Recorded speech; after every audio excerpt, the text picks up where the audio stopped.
Good evening, everyone, and welcome to this evening's Tigard-Tualatin School Board meeting. I will now call this meeting to order at 6:31 p.m. And I do want to let you know that we have our superintendent zooming in with us, so he is still here, and but had to be away from the board meeting room this evening. So with that. Dr. Uno-Senata, are there any changes to the agenda? Chair, there's no changes to the agenda. All right, hearing that, I would entertain a motion to approve the agenda. I move that we approve the agenda as presented. I second. Motion was made by Vice Chair Jaimes and seconded by Director Zerschmied. Is there any discussion on the motion? Hearing none, I'll move to a choral vote. All those in favor, please say aye. Aye. Any opposed? Motion carries. And with that, we will move on to our recognition and good news, which is Red Ribbon Week, which is a tongue twister. So I said that real slow with Lisa Burton and many friends. Yes. So good evening, Chair Irvin, Vice Chair Jaimes, board members, student representatives, and we have Dr. Uno-Senata virtually. And this evening joining us will be our both STUD group and LEAP group from Tigard and Tualatin High Schools, sharing their goals and activities they have planned this year for Red Ribbon Week and throughout the school year, all they'll be doing. So if we could have STUD come up first to share what you'll be doing. And a little bit about yourselves too, please.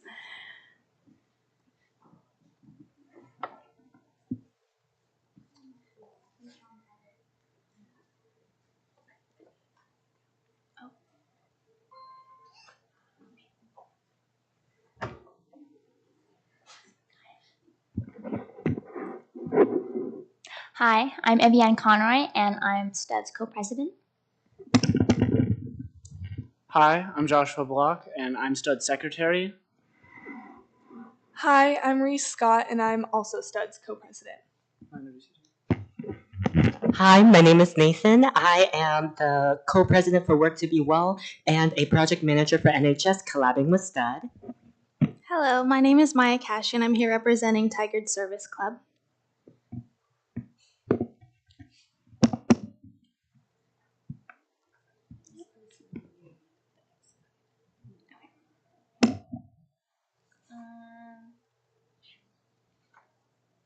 Thank you so much for this opportunity to address you all tonight. On slide 1 is our STUD logo. Next slide, please. And STUD is the youth sector of our community coalition, Tigard Turns the Tide, whose logo is on the screen now. Next slide, please. This is our principal, Ms. Barron, and our associate principals, with me and Reese showing their support of our Red Ribbon campaign. Next slide, please. Our theme this year, Life is a Movie, family drug-free. And we have a shirt for each of you. And so a few facts. Red Ribbon Week is the oldest and largest drug prevention program in the nation, reaching millions of students each year.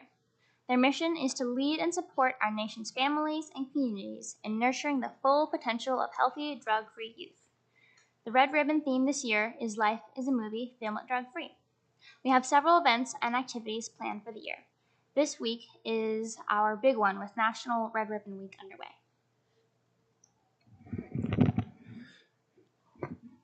So this year, STUD will celebrate Red Ribbon Week on this Wednesday and Thursday with our Wear Red Day, where we have as many community members as possible wear red in support of Red Ribbon Week and drug prevention, and our Pledge Day, where we have members pledge on these little ribbons, which if any of you don't have a ribbon yet, I can have Connie give you a ribbon. Write why you're going to stay drug-free on the ribbon, and we're going to make a large banner of them and hang them in Tigard High School to give motivation, support, and encouragement for others to stay drug-free. Next slide, please. Here is a photo we took last year and plan to take another one this year of the Tigard High STUD team and community members wearing red in support of Red Ribbon Week. Oh wait, one more thing. Tigard High will also be doing activities during like common lunch hours this Thursday, such as Spin the Wheel, where we will have people spin a wheel and then answer a trivia fact for little rewards. So people will unpurposefully remember facts about Red Ribbon Week. Next slide, please. Here's a photo of one of our first meetings in the 2024-2025 school year. We had a lot of people come. Next slide, please. This is a picture from Club Rush where basically all the clubs set up in the gym and students can come look at each club and decide if they want to join. We had a very successful Club Rush this year. We had something between 20 or 30 students join us, which was really exciting. Next slide, please. We participated on October 5th at the Tigard-Tualatin event celebrating National Hispanic Heritage Month, and we basically played games with the little kids and helped them learn what healthy choices were and what healthy choices they were already making / could make depending on their age group. Next slide, please. Last Friday, we marched in our homecoming parade with all the other clubs in our school, spreading awareness about Stud and what we do, and kind of having fun and celebrating being in the club.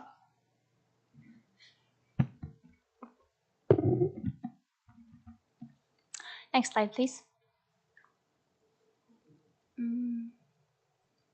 Right. We value our partnership with Tualatin's Leap Club. Here are a few slides of events we did last year with them. Oh, you want to do the next part? Yeah, sorry, too early. And then on Saturday, we worked at the drug take-back event with the police. Oh, sorry, previous slide. Oh, no. Yes, thank you. And we collected hygiene products also for Caring Closet and did a bottle drive for our club, and it was very successful. And then next slide. And then this is a picture from last year. Tomorrow we're going to visit the Durham second grade classrooms to help the kids learn what some healthy choices are and what good decisions are. And we just talked to the elementary schools. And there's also another slide about what we did last year. Yeah, so that is us presenting last year. And it's always a lot of fun to go see them and hang out with them. Next slide, please. All right. We value our partnership with Tualatin's Leap Club, which is Tualatin High's version of Stud. And here are a few slides of events we did last year with them. Tigard, Stud, and Tualatin Leap basketball game. During the halftime, we had administrators wear drunk goggles and try to make free throws, and it was pretty entertaining. Next slide, please. Tigard and Tualatin joined forces in the Raising Voices, Saving Lives event on April 2023, and that's also on the next slide. That's us introducing ourselves to everyone who came, and yeah. That's it. Last week we met with our other club presidents, like both the ones here, to talk about what events we could collaborate on in our year, and then some of the events that were listed that we will collaborate on is National Random Acts of Kindness Week in February, National Wellness Week in March, our community-wide educational event in April, our National Mental Health Awareness Week in May, and then, yeah, and then here's the presidents. It was such an amazing meeting to have, especially for my club for Work to Be Well. We are primarily a new club this year, and so having a much older club like Stud to help us out and collaborate, especially for May during Mental Health Awareness Month, is super, super amazing, and I'm so happy that I can help them, especially during this upcoming kind of Tualatin game that we have at Tigard, or Tigard against Tualatin game. We're thinking for NHS to help out with Stud, to get some members to help bring out when these flags go into the actual football field. There's going to be kind of like a march behind these flags, so I'm super, super excited to help them out, and it was such an amazing meeting. So I am the president of the service club at Tigard High. We have almost 90 students that actively participate in volunteering all around the local community in all different types of works. And I feel like At Tigard High, the core values are determination, integrity, and respect. And I think STUD really upholds those values well. I think this collaboration with STUD, as we had at this really great meeting, will only just get this message out further to all high school students that underage drinking is not okay, and overall just improve the environment of our school.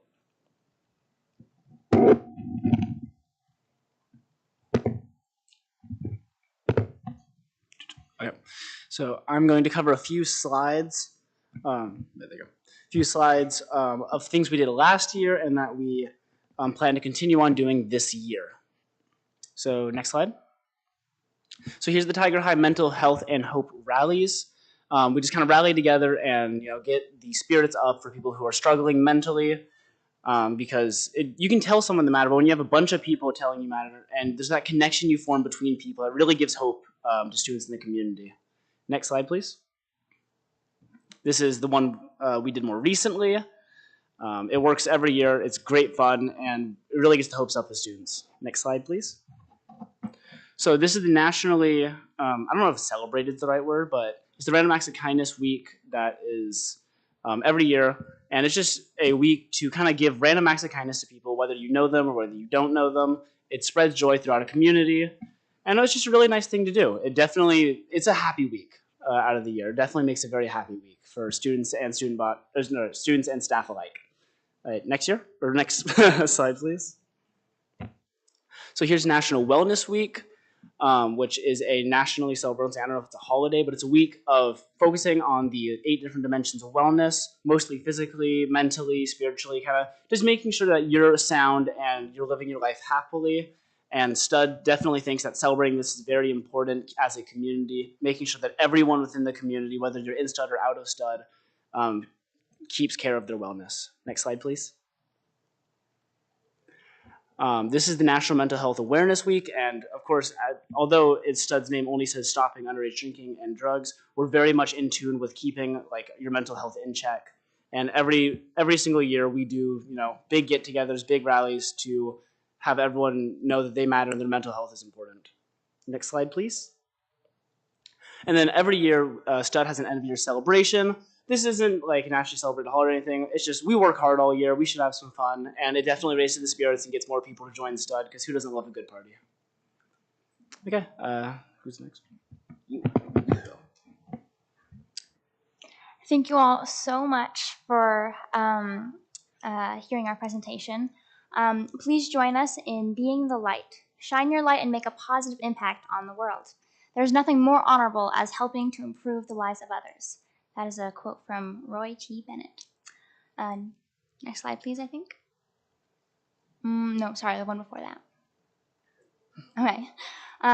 Join us this week and celebrate Red Ribbon Week as we celebrate life and living drug-free. And then you will also notice some of you have little goodie bags that have red ribbon themed treats in them. So I hope you enjoy those. Thank you. Thank you. Comments or questions from any board members? Director Weston? Thank you. Just wanted to thank you all for your good work. Oregon's been having this back and forth about the best way to manage substance abuse, but I don't think there's any disagreement that not using substances is a lot better for you. So thank you for your good work, for being a good example for everyone, and engaging in such a positive way. Director Miles?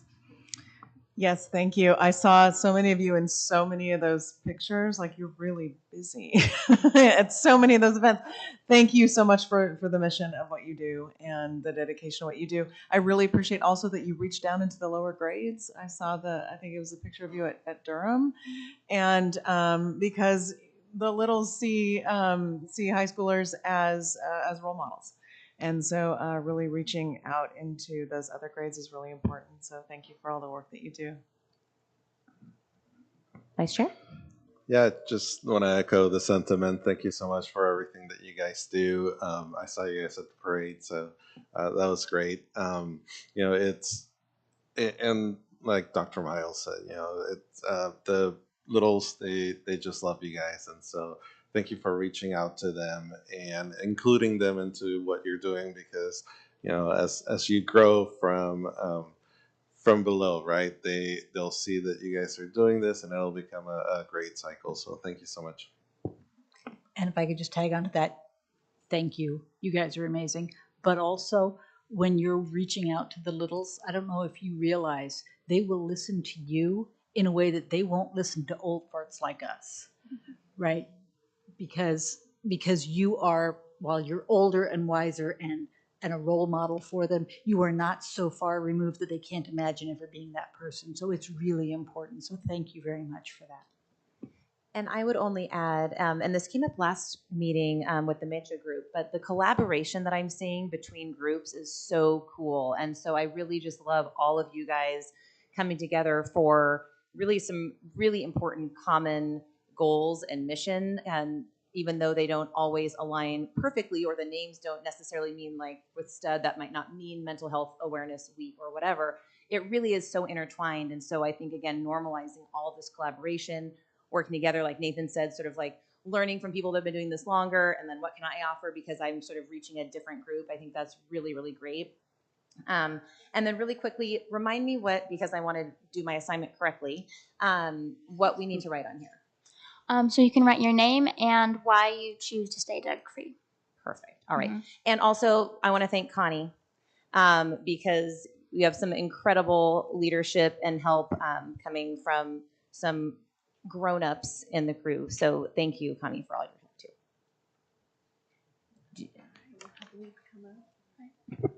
Yeah, we'd have LEAP students come up and share. Yeah, and tonight with us, is Connie Rawmakers in Sunshine, who's also the executive director for Tiger Turns the Tide. At the end, yeah.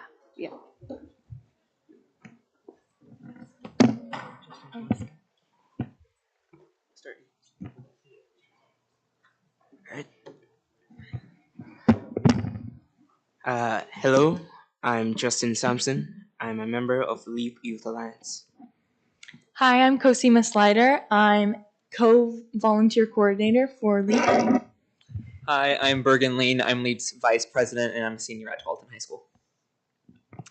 Hi, I'm Paul Schlichting. I'm a freshman at Tualatin High School, and I am the other volunteer coordinator. Hello, I am Nathan Jones. I am the sophomore representative of LEAP. Hi, I'm Max Ice-Poodle, and I'm a senior at Tualatin High School, and I'm LEAP secretary. But yeah, while Nathan and Max pass out the goodie bags we have for Red Ribbon Week, I want to talk about what LEAP is. First, so LEAP stands for Leadership, Engagement, Advocacy, and Prevention. We are the drug prevention club at Tualatin High School, but also now at Hazelbrook Middle School. We have a group there, and they just focus a lot more on building community within that environment. But we're here to talk about Red Ribbon Week and then some of what our plans are for the rest of the year. And without further ado, I'll pass it on to our next person. Yes.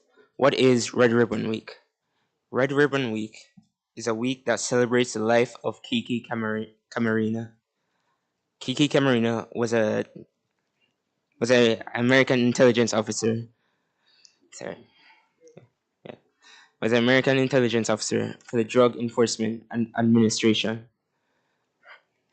In 1985, while standing outside of a convenience store, he was kidnapped by the Guadalajara cartel. Then he was taken to a residence in the colonia of Jardines del Bosque, where he was tortured, interrogated, and eventually murdered. Red Ribbon Week promotes what Kiki Camarena stood for: a world that is free of drug use. So at Tualatin High School, LEAP Youth Alliance celebrates Red Ribbon Week to promote living substance free.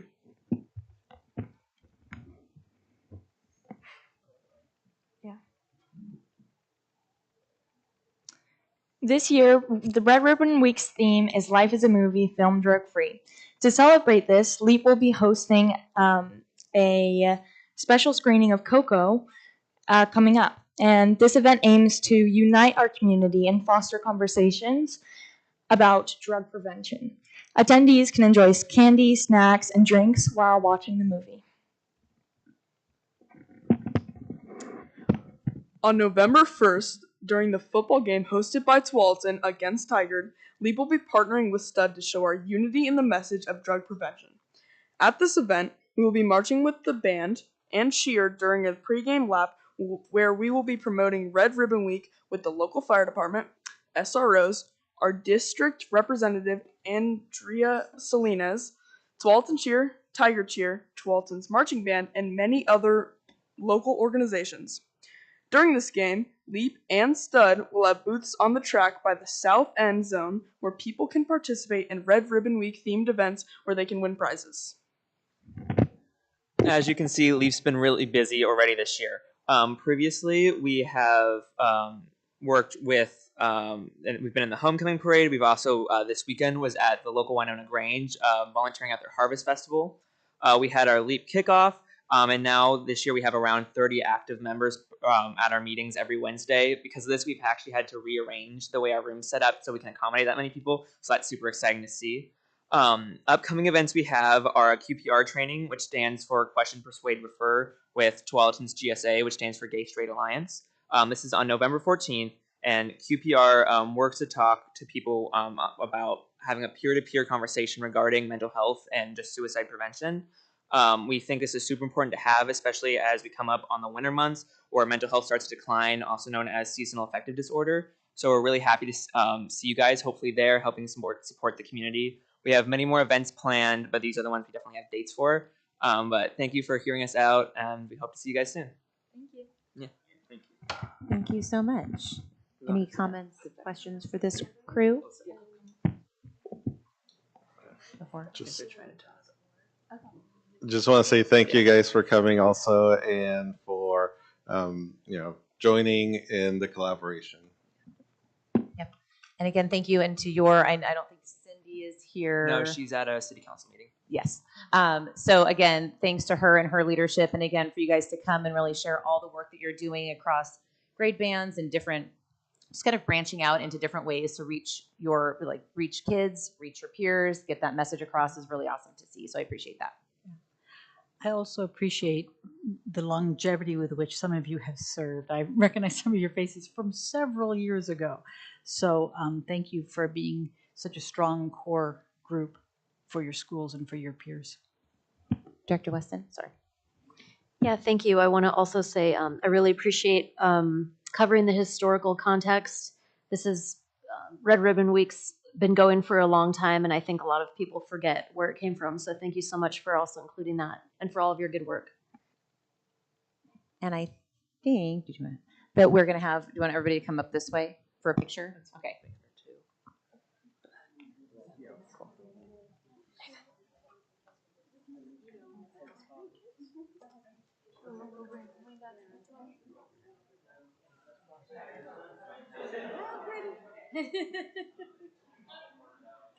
You guys should tell them that some kid made that poster. It's true. Yeah.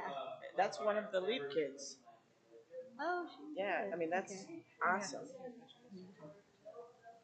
Me? Oh, yeah. Pretend you guys like each other.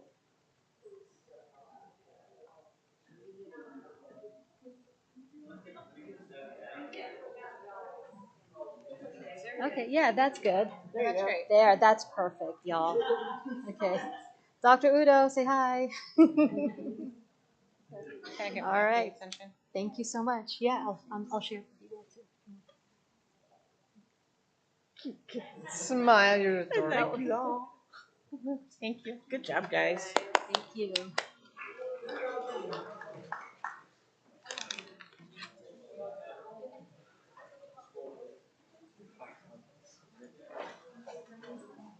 Yeah. Two. Thanks, guys.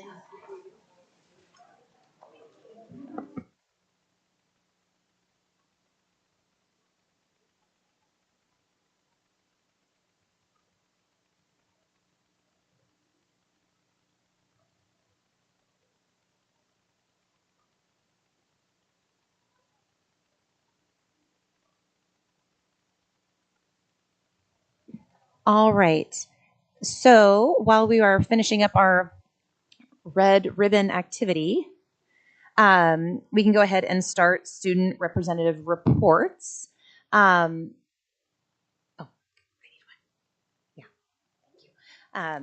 I don't know if we do have a new member to the student rep crew. So I don't know if we want her to go first. If you guys want to sort of start off, Brittany, it's up to you.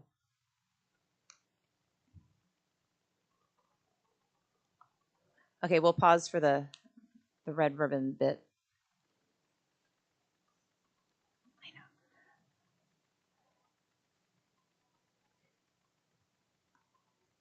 And is there a mic down there? Okay, perfect. All right, so Brittany, whenever you're ready, if you want to give us, you're so happy to have you, and if you want to give us a quick introduction, and then I know you said you already had updates, so take it away. Sorry. Hi, my name is Brittany Granados. I have been at Tigard-Tualatin Virtual Academy, TTVA, for 2 years. I am a junior and excited to be the first representative of TTVA. Now, important dates. We have the student work session on November 1st here at 10 a.m. to 1:30 p.m. in this building. Teachers will be there to help students with schoolwork, transportation, and lunch will be provided. The virtual family listening session is on November 6th. This is our first virtual family listening session of the year. This is 6 to 7 p.m. and this will be virtual as well. There. Oh shoot, sorry. Thank you so much. Okay. The link for that will be provided at once RSVP'd. This is an opportunity to share ideas, thoughts, and whatever concerns or suggestions you may have for online program. And if it's suggested for your student, this is open for staff, teachers, students, and parents. Now we have the end of the quarter on end of quarter 1 on November 7th, and afterwards on November 8th will be no school. Past important dates, we had Family Partnership Day, which is turning from traditional conferences to help teachers get to know your student and to know how to help them reach their goals for that year, including the important ones like junior and senior year. So this is the important things. Those were from 3:50 to 7:50 p.m. and to help with flexibility for parents and students. Overall, this went well, and teachers have a better understanding on how to help their students for this upcoming year. Thank you for having me. All right. So for Tigard High School, we have a couple of things happening in this week. So on Monday, actually today, from 6 to 7 is a Rocktober guitar concert, which is super amazing. And there's also a water polo game at Lake Oswego. Tomorrow, Tuesday, there is a girls soccer game versus Oregon City, which is also their senior night. And it will be from 4:30 and 7 to 7, in which it'll be between JV and varsity. Wednesday, there is a cross-country TRL championship. It will be at 3 p.m. And there's also another water polo game versus Newburgh. It will be with the JV girls and boys from 4:45 and at 7. There's also the first volleyball round 1 playoffs, and it is against, well, to be announced. But there is also a community conversation that is starting at 6. Oh, well, dinner will be served at 6, and at 6:30 will be when feedback will begin. On Thursday, there is a freshman football game at Tualatin at 4 p.m. and there is a JV football versus Tualatin at 4:30 p.m. On Friday is a football game against Tualatin at 7 p.m. And then on Saturday, there is a movie night in the Commons at 6 p.m.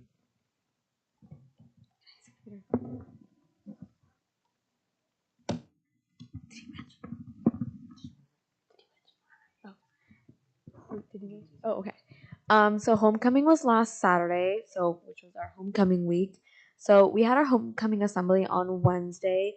We announced our homecoming court for all grades. We had many positive remarks about the homecoming assembly, especially because we had 2 special guests, Mr. Ilsley and Mr. Berglund, who dressed up as all red and the Eiffel Tower lady, or no, Liberty of Justice lady, and they also lip sync to Chapel Roan, I think it's chaperone, yeah. And we also had a parade on Friday. Our parade was good overall. We had over 30 clubs and sports participating with their float, and senior ASB won for best float, and theater won most fun float. Then we had our homecoming game later that day. We had boys or football senior night. The football game was against Lake Ridge. We also crowned our homecoming king and queen. Sadly, Tigard lost 0-35, but it's okay. Homecoming happened this Saturday or last Saturday. Despite the rain, many students showed up and had a good time overall. And for freshmen, Link Crew will be in their second event of the year called Freshman Fall Fest, which will be on November 14th from 4 to 5. This is to help engage freshmen, as our tailgate was a big success.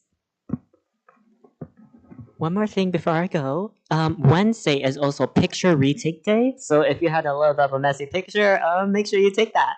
And also just a reminder for theater, Night of the Living Dead is coming up. It's kind of crawling out of the corner, but on November 14th through 16th and November 21st to 23 is when the dates will open. So on weekdays it'll start at 7 p.m. and on weekends it'll start at 2. You can get you can get pre-tickets on our Instagram link for at Tigard Theater, or you can find it on our Facebook and probably on the TTSD website. So that is it for Tigard High School.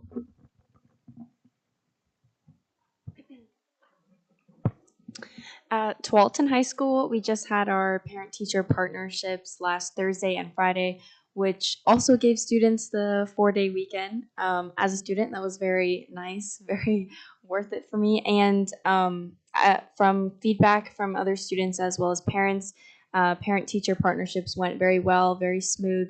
They had all the teachers in our commons area, which made it very easily accessible. Parents weren't wandering all over the hallways, which was very nice.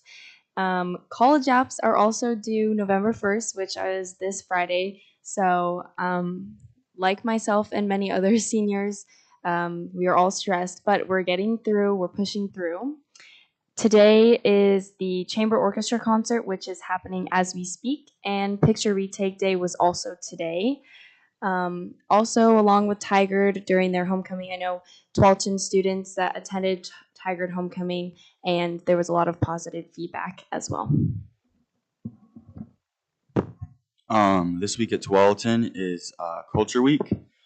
Students can participate during both lunches. They pick up a passport and they can visit different stations of different groups and cultures and experience it. It's kind of like Club Fair, but it's like way more interactive and a week long.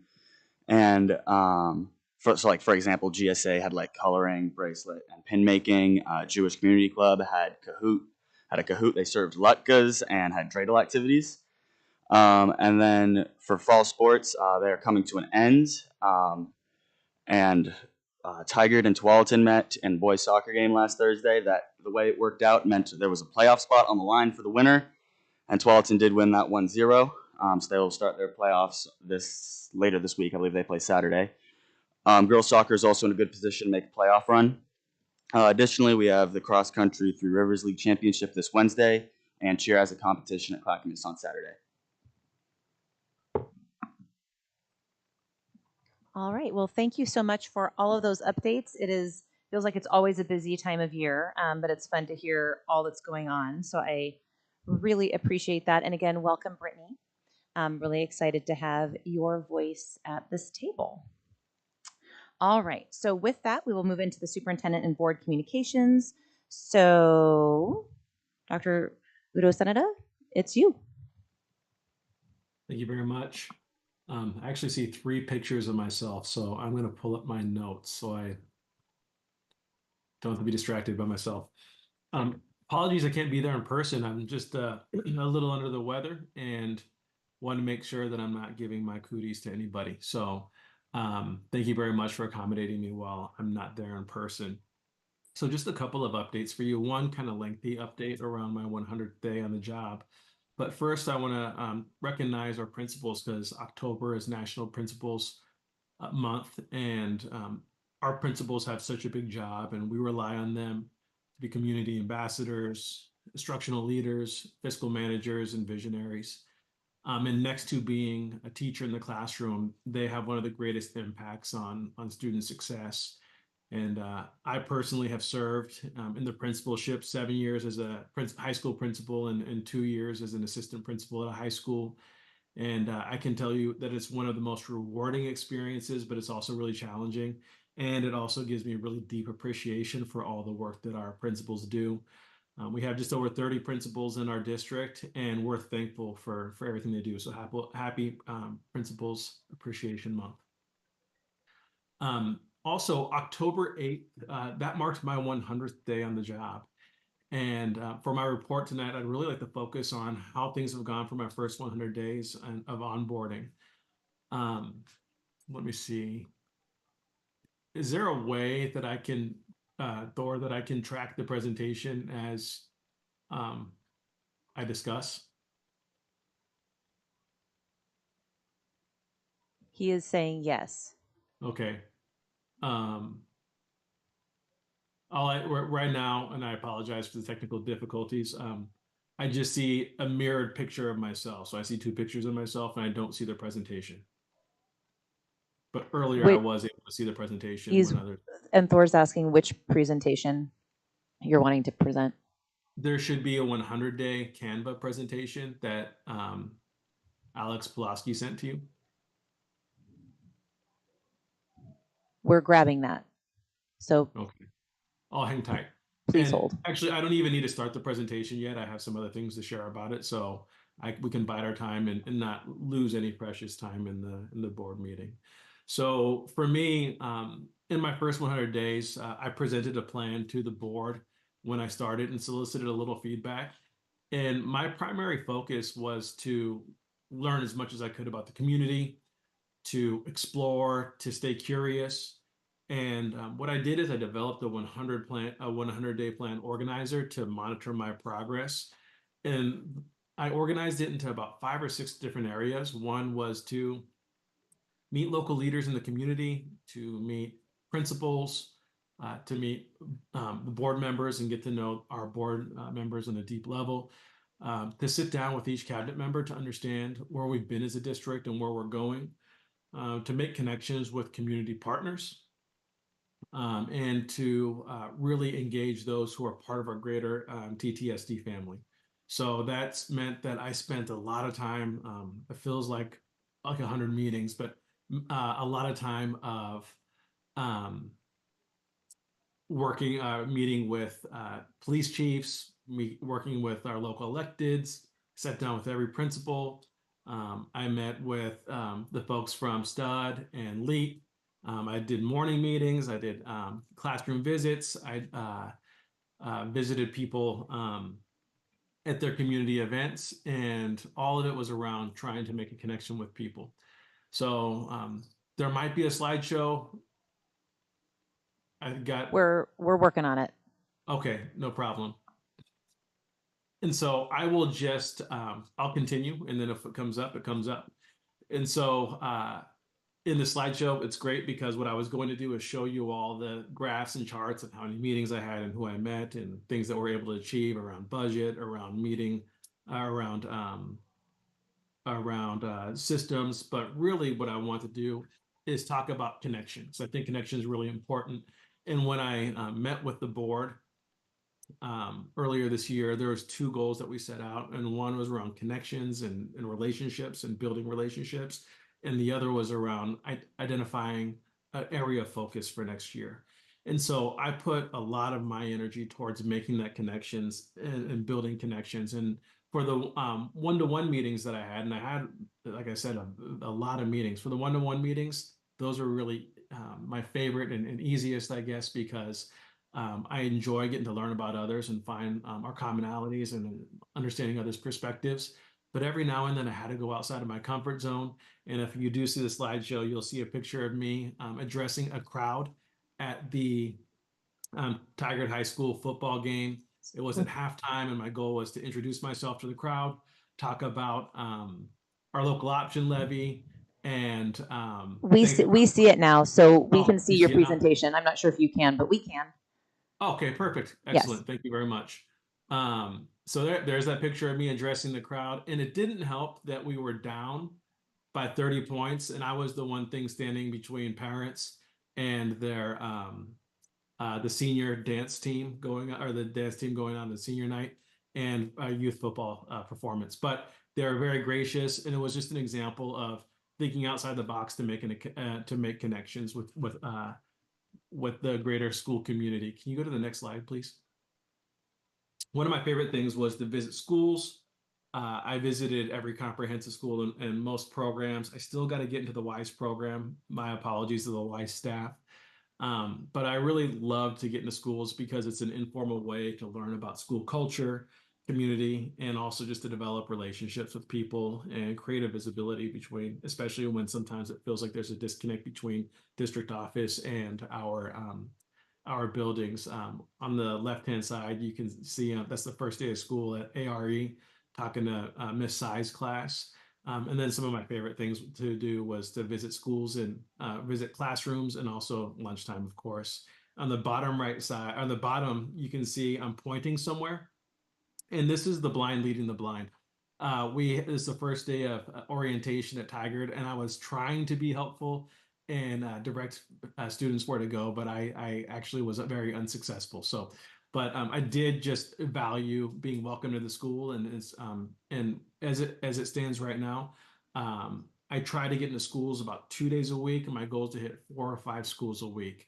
So that's something I really want to be consistent with moving through the school year. Next slide, please. This is an idea that our interim communications director, Alex Pulaski, and then our very talented specialist in digital and social media, Gustavo Garcia, put together. So I put on a lot of miles in my car in the first 100 days that I've been here. And this is just a little map starting at Hibbard, and it kind of shows all the routes that I've been taking going to the various schools, whether it's going as far south to Tualatin, southeast to Bridgeport, or going all the way up to Metzger or out to Art Ruckin. Putting a lot of miles in my car, and that's a good thing because I really do want to make sure that I'm balanced in how I visit schools, and that I'm making sure that I'm at schools the equal amount of time, so that I understand again the culture of that school, and I can understand their perspective and make sure that we're keeping all of our schools in mind as we make decisions about the district. Can we go to the next slide, please? All right, so we've done, one of my deliverables was having family engagement, community engagement, and also doing a survey. And this is something that we tried to accomplish through our community conversations. I really do think this has been a success. We've had 3 out of 4 events. Our next event is on Wednesday night, but this is just an opportunity not only to introduce myself to the district and establish a rapport with our families, but it's also a space where we can discuss what's happening with our district when it comes to everything from strategic plan, budget, local option levy, bond.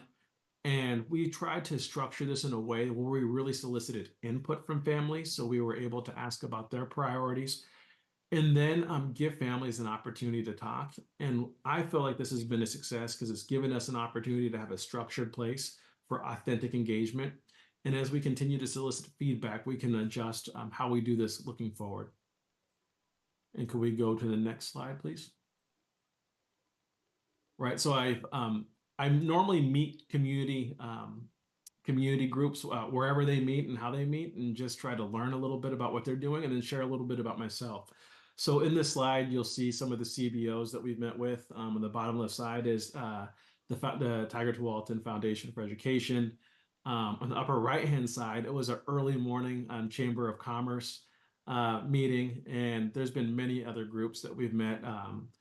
Tigard Turns the Tide, Stud, Leap, several groups that I got to meet, and every single opportunity to meet, one, I feel very welcome, but 2, it just gives me a little more perspective on all that's happened in our district and all the great things that are happening. And we know that we could really achieve great things in our district when we have strong partnerships with our CBO. So I was very thankful and grateful to be able to meet so many groups, and there's still a lot of groups that we need to meet. So next slide, please. Is that the last slide? Oh, yep, there's my favorite one. Next slide, please. Yep. So amplifying our reach. And so this is a picture of me talking to the media. And I think a lot of us, or maybe some of us, are fans of talking to the media. I love talking to the media when it's talking about all the great things we have to do. I gotta admit, all the great things that we do in our district. I gotta admit, I'm not a fan of the 4 a.m. wake up call. And even though it's light outside on the bottom, I think we were there at about 5 a.m. waiting to talk about all the things we're excited about in our first days of school. So that was with, I believe, KGW. But really enjoyed just extending our reach and amplifying our reach through the media. So I think that's the last slide, correct? Is that right? Let's go to the next slide. Oh, and there's more. So just to wrap up here, I'm 100 days down, 265 to go. I've really learned a lot in my time here, and here's some of the things that I've learned. One, this is a pretty good job so far. I love this job. Give me 10 seconds here.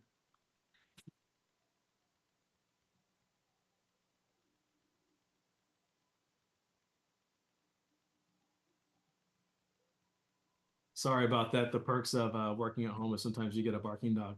But things that I've learned is this is a great job. This is a great district. There's so many wonderful people in the community and dedicated leaders. And while there's some challenges, there's also so many positives that outweigh it, whether it's our programming, caring staff, opportunities for kids.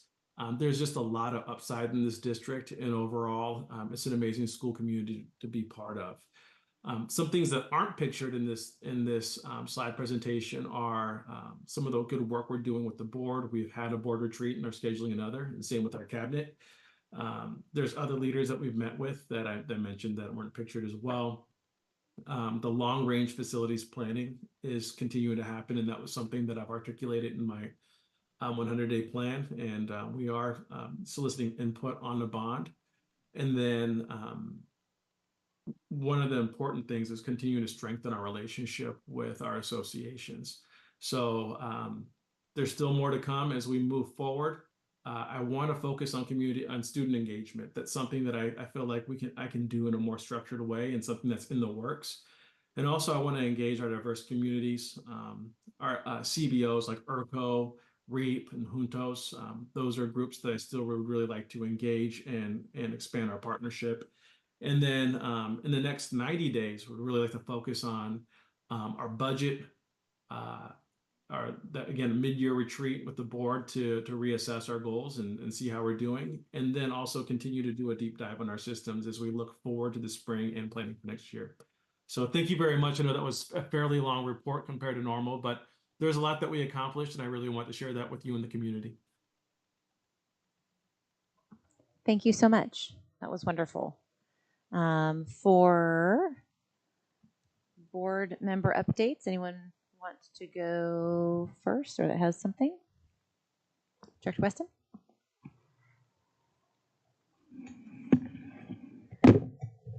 Oops. Well, thank you for the great update, all the hard work everyone's been doing, all the activities. I really enjoyed seeing people out and about for homecoming. But today I wanted to take the opportunity to thank parents, students, teachers, and community members for always showing up for TTSD schools. And that looks like a lot of things, including the community conversations that we've been holding and that we've just been talking about. It also includes parent volunteers, teachers showing up for their students every day, families working hard to support their children, and young people engaging, making good choices, and doing their best.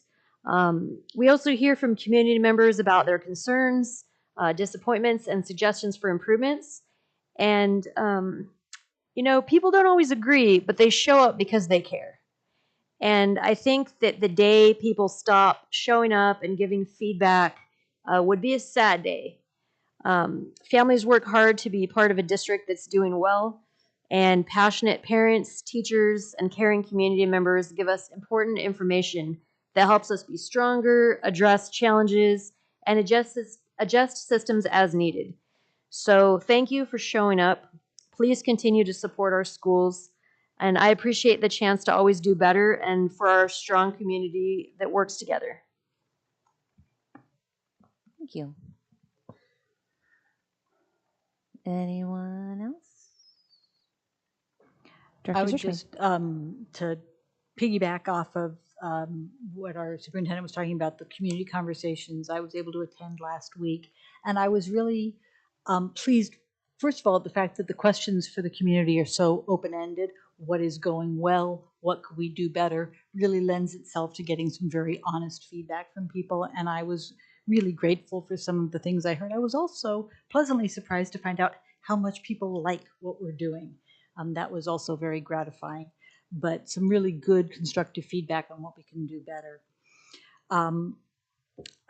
Way back when it was still National School Lunch Week, I went to Byram and had lunch with the kiddos there, and it was great fun. And then the music teacher there saw me, and I wanted to give a shout out to her, Emily Arnold, because she pulled me out of the lunchroom and said, "Hey, have you got a minute? I want to show you what my kids are doing." And brought me into her classroom, absolutely spur of the moment, and her kids were playing marimba. And oh my gosh, those guys were amazing. It was such a cool classroom experience. And so I want to encourage my fellow board members, whenever you can, get into the schools, because it's really good for your soul to see the kids doing the great work that we are working so hard to make available for them. And then finally, I was traveling last week, and as I'm going through Portland Airport, I couldn't help but notice that the new amazing atrium in the airport has learning stairs. For when people are coming off of the airplanes, there's learning. They stole our idea from Tigard High School when they remodeled Portland Airport, and it works really well. So I feel like we were, cutting edge and yeah. So we originated the learning stairs. So go us. That's all. Thank you. Director Miles? I'll just say really quickly. First, it's great to have Brittany from TTVA. Thank you so much for providing representation from that school. And then thank you, Dr. Uda Senata, for your report. It's so great to hear how much you've accomplished in your first 100 days. I really, really appreciate how much you are focusing on getting into schools and getting to know students and teachers. And I get the privilege of working with board members and superintendents around the state. And I can't tell you how many times I've been congratulated that this board made such a wonderful decision. And everybody knows our superintendent. Everybody in the state knows our superintendent, just so you know. And so thank you for having such an impact in such a short amount of time and doing such great work.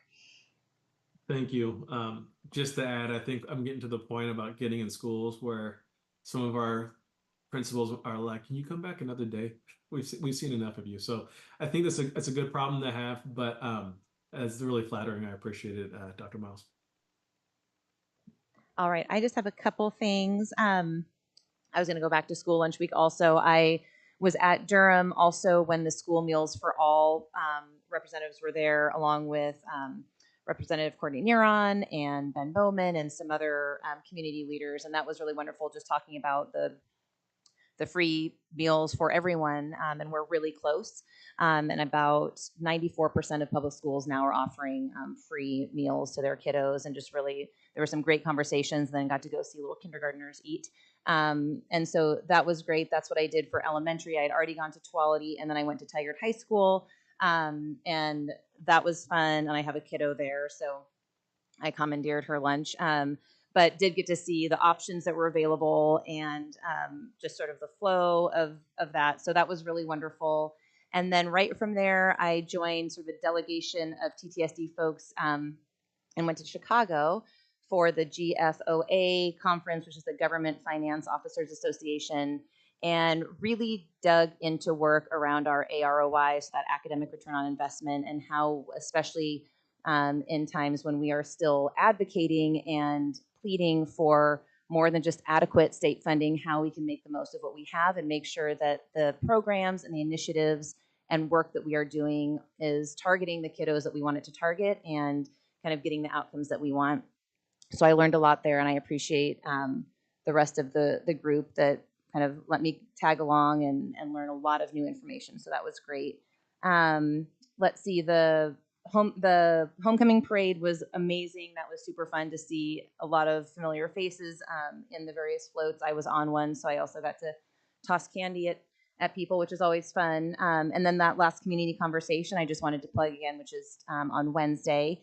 And also to the superintendent's point, the levy is a topic of that conversation, and I know we are getting down to the wire for ballots and voting, and really, if you have not yet, please, please, please vote.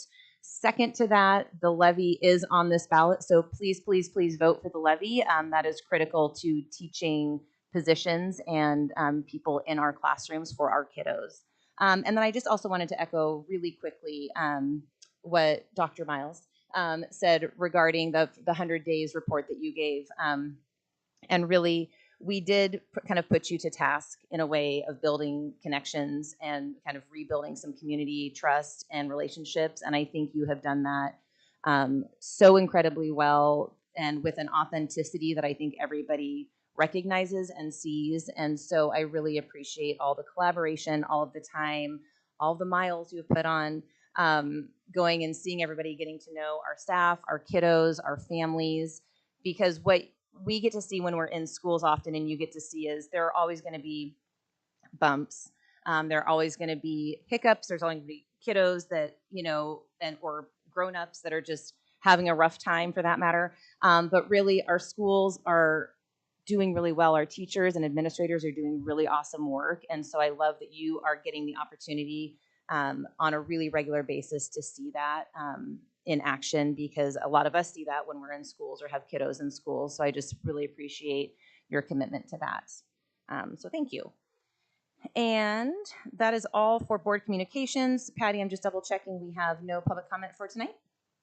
All right, so with that, we'll move on to our first reports and discussion item, which is the updated info regarding the cell phone policy. And we have Dr. McCall and guests.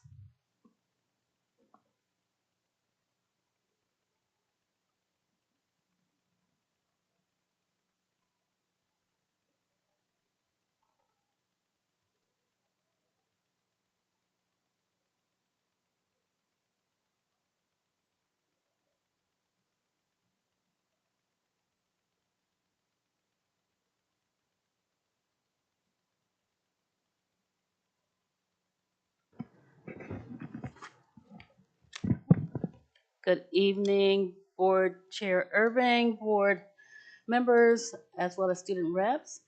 I am here tonight with a group of administrators who have been a part of a work group to really study our cell phone policy, its implementation, as well as to provide some initial recommendations. And so we're going to let everybody introduce themselves, and then we'll get started. Good evening, I'm Rory Moore. I'm the principal at Templeton Elementary in the Calipuya Early Learning Center.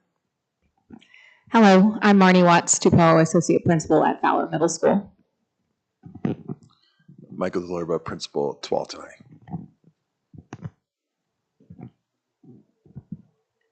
And I'm Eric Nessie, and I'm a part-time administrator helping to facilitate the group. Next slide.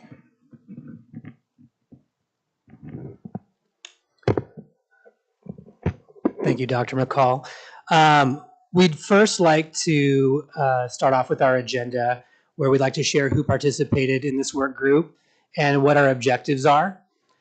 We also want to share some perspectives on what the overall cell phone landscape looks like nationally in Oregon and how things are shaping up in surrounding districts. We'll conclude by offering some recommendations that we believe will strengthen what we're doing here in TTSD. If we go to the next slide, please. We want to give a minute to highlight and thank those individuals involved in our work group. As you can see, we have teacher and administrator representatives from all three levels with the purpose of developing alignment, but also being really clear that managing cell phones is significantly more challenging and complicated at the secondary level than it is in elementary. Next slide, please. The goals and objectives of our work group of our work group are pretty clear. First, we wanted to conduct research and seek out best practices to improve what we're doing here in Tigard-Tualatin. We also wanted to examine our own policies, practices, and systems to find areas for improvement. Third, we felt it very important to engage families, students, and staff in this process and determine the best ways to accomplish that. And finally, we wanted to develop a list of cell phone related recommendations to minimize classroom distractions, to increase pro-social behavior, and to strengthen our policy alignment in every classroom in school, pre-K through 12th grade. Next slide, please. In thinking about the current landscape of cell phones in schools have been a hot button issue for years now. COVID clearly added a new dimension of cell phone reliance, which is now resulting in states across the country taking action. Here in Oregon, Governor Kotek has indicated support for a statewide approach to cell phone usage, although currently little is known about what exactly that might entail. In May of last year, the Surgeon General issued an advisory as to the impacts of social media on mental health for young people. On October 8th, TikTok was sued by 14 attorney generals, citing that the platform was both addictive and negatively impacting children. There is a mountain of research as it relates to schools, as it relates to schools, but much of this is case studies specific to individual districts and buildings. Meta-analyses on best practices as of this time do not exist. Also, John Haidt's book, The Anxious Generation, has been widely read and discussed, including in our community in Tigard and Tualatin. The basic tenets are that social media is damaging youth and cell phones should be banned in schools.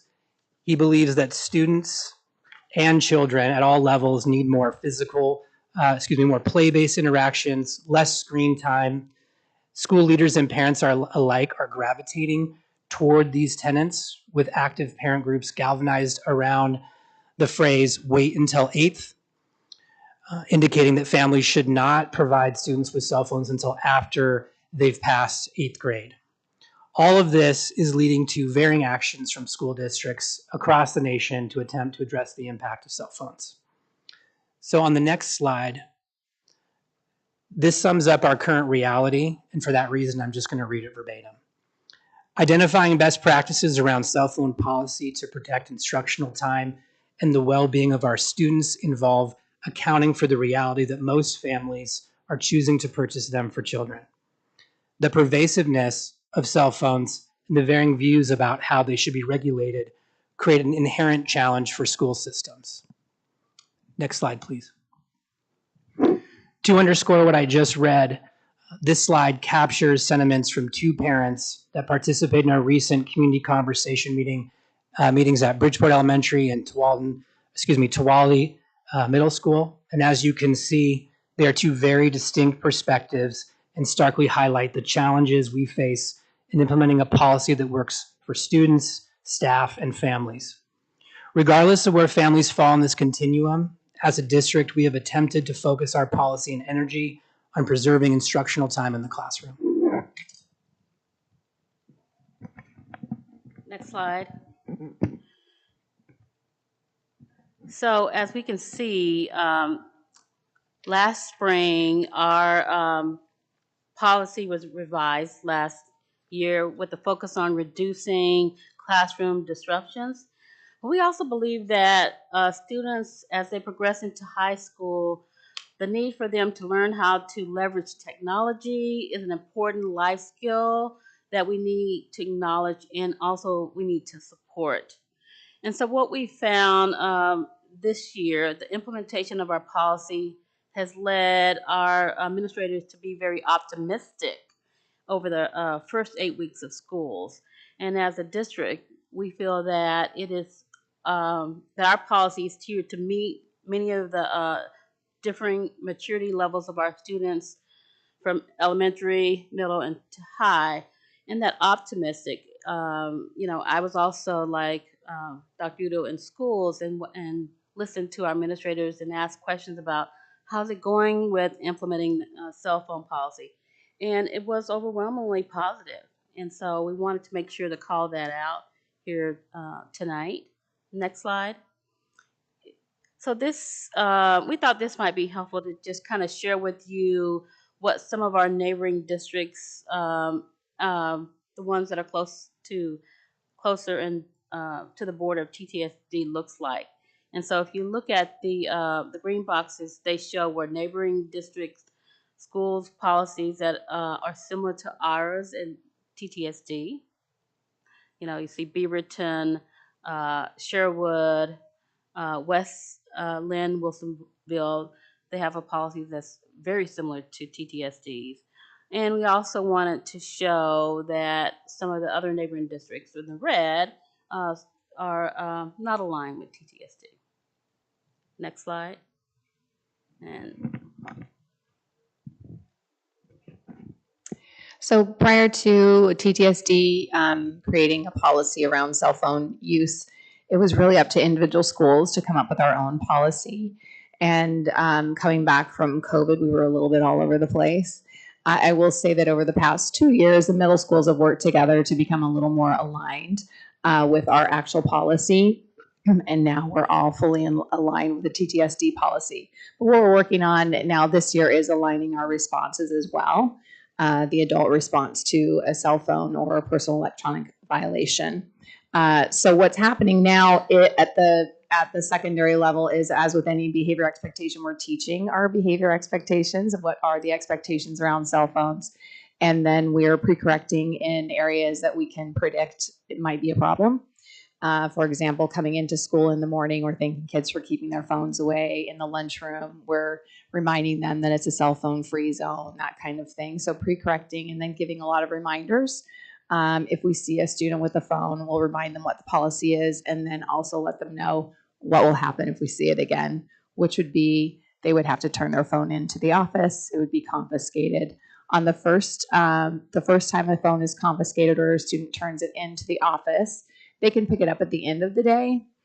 On a second offense, if they have their phone out or are using their phone a second time, they also have to turn it in. And on the second offense, communication goes home to parents that their child's phone has been turned in or they've been using their phone for a second time. And the student can pick it up at the end of the day on the first and second offense. If there's a third offense, which hasn't been very many, I will say, that's positive note.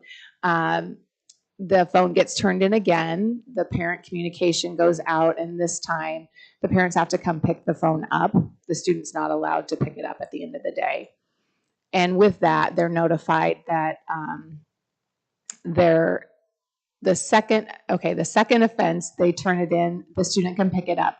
On the third offense, then the parent has to pick it up, and then they have a cell phone plan. We talk about a cell phone plan, which could be anything from the parents keeping it home on a day-to-day basis or the students turning their phone in upon arrival to school for a specific amount of time.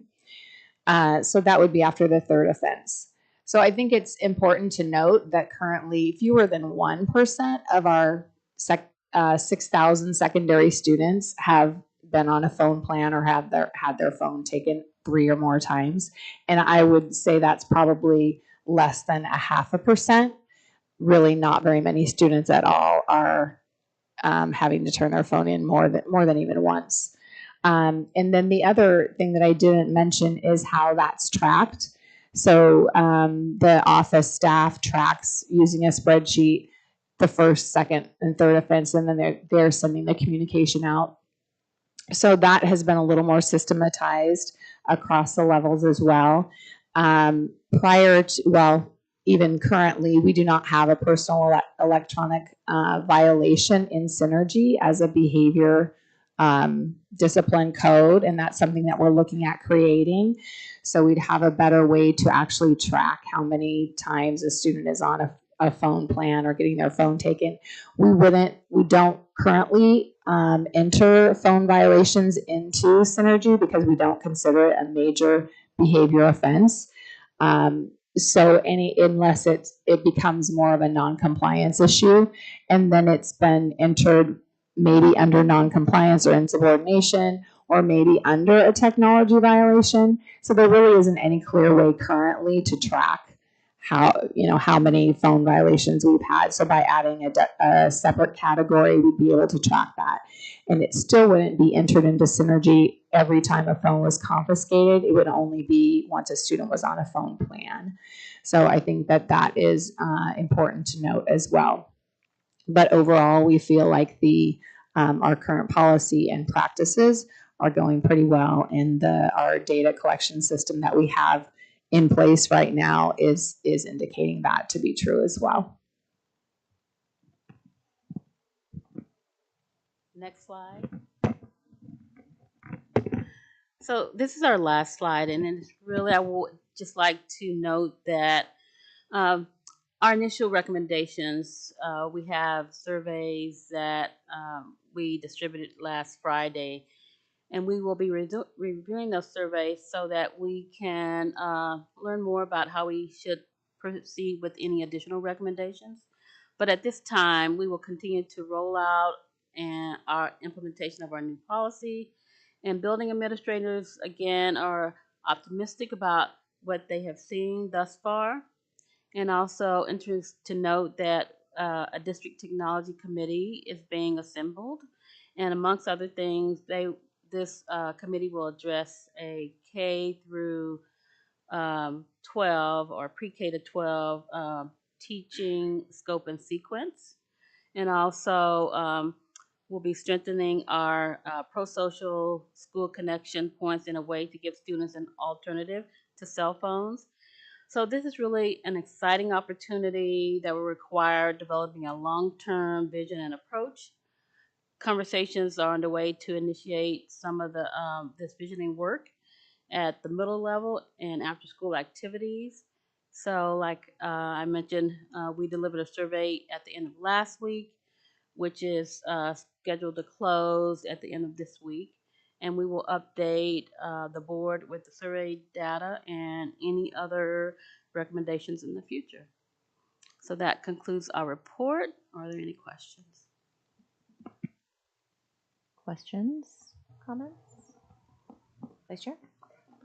Thank you for your presentation. I think this is a very comprehensive plan. I mean, something that we've been doing already, but what I really love about what we do at TTSD is the fact that we always take it from an educating aspect, right? We're not about punishing or even taking away the cell phone, right? It's not about the punishment. It's about the education of the student and how we can make them a better and successful productive member of society, right? And so with strengthening our Tier 1 and PBIS and ensuring that we're teaching them about digital citizenship and all of that, I think that that's a great approach. Plus what we're doing currently with the K-8 being away at all times, and then allowing our high schoolers that more of that autonomy, not during instruction, but then, because it is something that is, a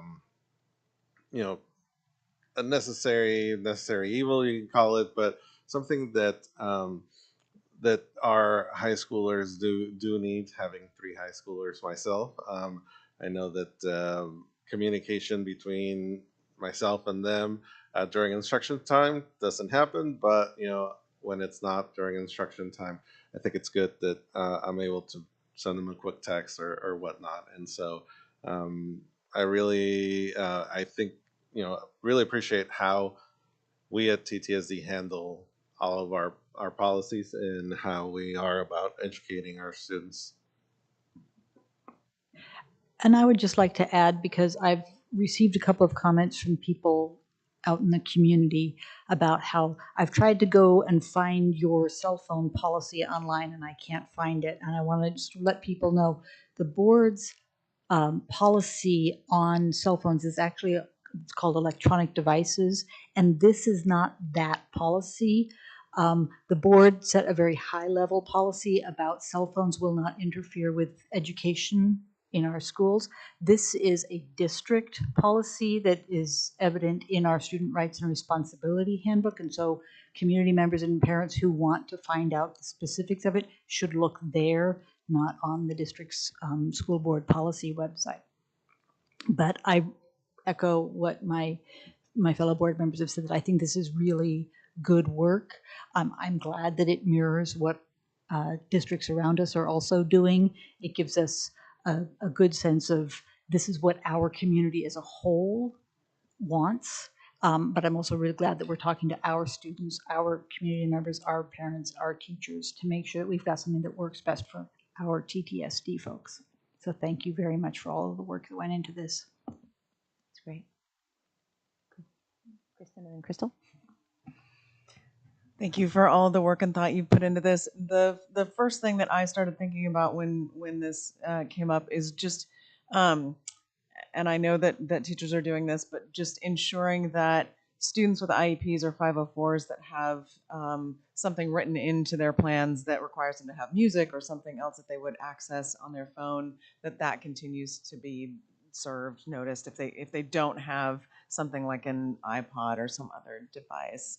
And that was the first thing that I thought of, is that going to be okay? And of course, as a parent, I'm like, what about an emergency? So I'm, as a parent of a high schooler, I'm glad that like it can be off and away and not locked up somewhere. But I will be really interested to see the survey and see what groups of staff, students, community, parents have thought of this. I have heard that it's been a very smooth rollout as well, and but thank you for backing it with research. I'm personally aware of all the research behind this, and for thinking about students and what best practices are behind this.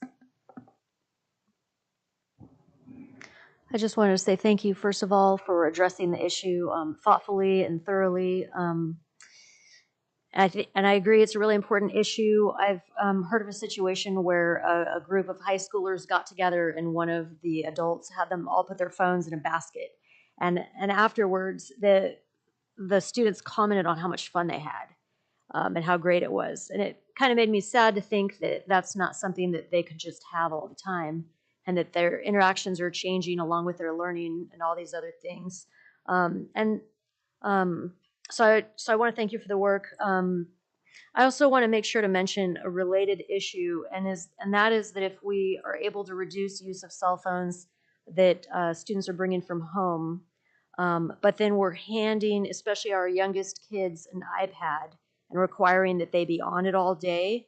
I personally don't think a little screen is that different from a big screen.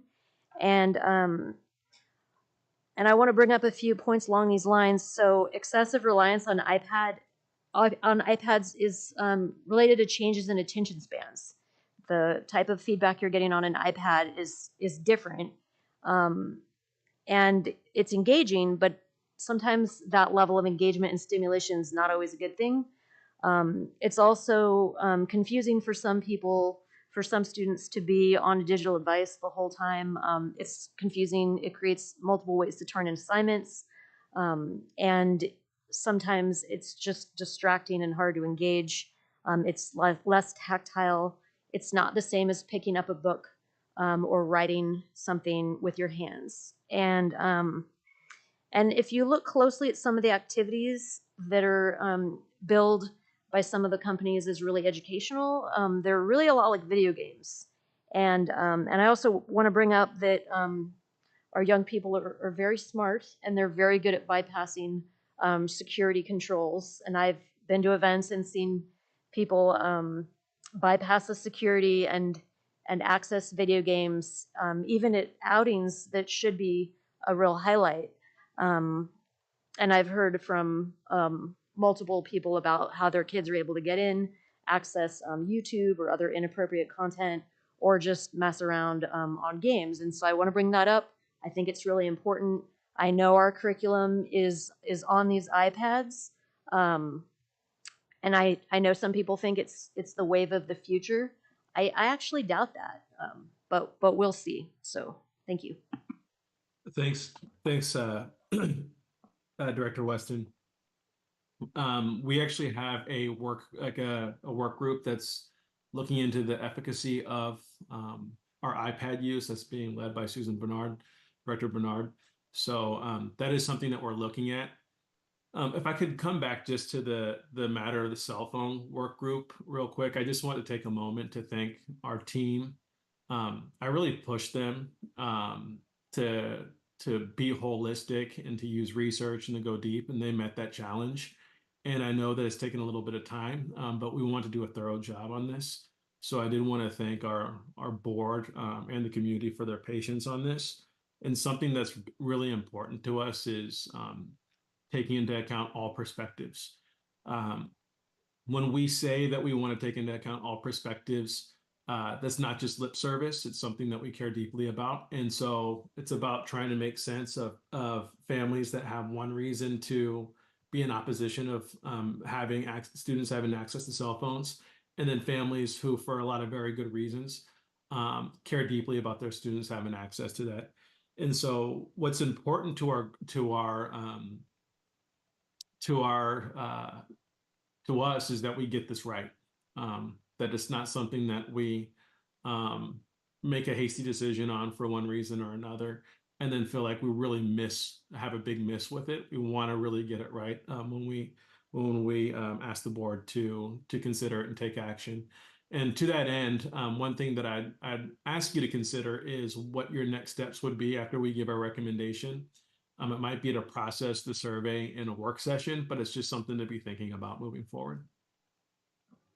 That's great. Thank you. And one thing that I was going to sort of, well, now echo is really just the acknowledgement of the wide range of feelings around this. And at the community conversations, we've had those conversations with the same, like a group at the table can have those sort of not even extreme, but differing views on this. And that was a perfect example, I think, of also being able to be in a space where we could talk that through and hear more about it. And I feel like this process that you are doing is sort of a first thought, second thought protocol in action. So it would have been really easy to be like, let's buy the lockers, let's do the pouches. That's what people are doing and done. And I appreciate that while sometimes I think our knee-jerk reaction was to like, okay, that's probably bad for kids. We should just, have them away all day. We really took the time to kind of pause and think about who all was involved, all the constituents, all the kids and grown-ups and staff that would be impacted. And I think too, I forget whose point it was, Marnie's maybe, that we are really finding efficacy in these recommendations and the policy, because I think when we did come back, it was every school was sort of out for themselves and sort of doing something different, and certain classes would do it one way and other teachers might do it another. And I think what I'm seeing is a much more unified stance around this. And I've also been into schools, and I'm not, to like Director Weston's point, I'm not seeing kiddos on their phones, and they are engaging and having fun. And I think what also that is teaching, and this was sort of something that you touched on, was it's easy in a kind of a punitive way to just take them away, but ultimately they need the skills of being able to regulate that for themselves. And so I think taking the time we might make some more changes, we might do things differently, but ultimately we also want that education piece to be, yes, I have access to my phone, but I don't need to be on it right now. Instead of I'm only not on it because someone took it away from me. So I think the care and the systematized approach to which you're going through this is going to be really beneficial in the long run. So thank you. Yes. Well, actually, I want to hear from the students first of all, and then second of all, I want to echo your sentiment. As an educator, I do not think that just having students on iPads is what we are doing. We're incorporating that technology so that we are teaching them and also using technology so that it can enhance the learning experience for all of our students, not just here you go, here's an iPad, here's your babysitter, right? That is not what we're doing. We're actually just using that to enhance that. And there's a lot of lessons, Nearpods, all of those things that our teachers use on a daily basis that enhances that collaboration, as well as language programs that are easily accessible, as well as for our students that are experiencing disabilities or that are on IEPs, that technology is a lifeline to them having access to our content. And so while yes, a cell phone is a smaller screen, the cell phone is different than the technology and the way that we're using the technology in our classrooms. So I don't think we should be able to conflate that. But yes, I would love to hear from the students. Any thoughts or noticings? Anything that you've sort of seen this year versus other years, or There are a lot of good things with the cell phone policy. I mean, we've all seen the data talking about how much better a student performs when the cell phone's out of the picture, when they can just get to work on the subject at hand. My only concern is that this might be a bit of a band-aid, just taking it away at an instance. I think that students should really be trying to focus in on self-control, and there's a sort of pride that comes with the ability to say, hey, I have the option of doing what I'm not supposed to be doing, but I realize that if I want to get the grade I want to get, if I want to get these goals that I want to achieve, I'm going to make this choice on my own to focus in. And I worry that we might be doing some damage when that student gets to the workforce or college that doesn't have a phone ban, what that might entail for that student. I also agree. I think especially for students more like upperclassmen who have kind of college to focus on. I mean, when students get to college, it's classes are way less moderated, where your classes are much larger. Your professors aren't individually speaking with every student at every time of class time. And so I think practicing not having your phones during school is definitely beneficial in the present time, but thinking more towards the future and more towards college, and I think it would cause the student to be in some sort of distress, not being able to kind of make that decision for themselves. But I also think I have seen our classes, and I think that students are more engaged. I myself feel more engaged and have been able to really use my class time more wisely than I may have in years past. And I also think that teachers are feeling more appreciated in their teaching, and that what they are doing is actually valued by the students.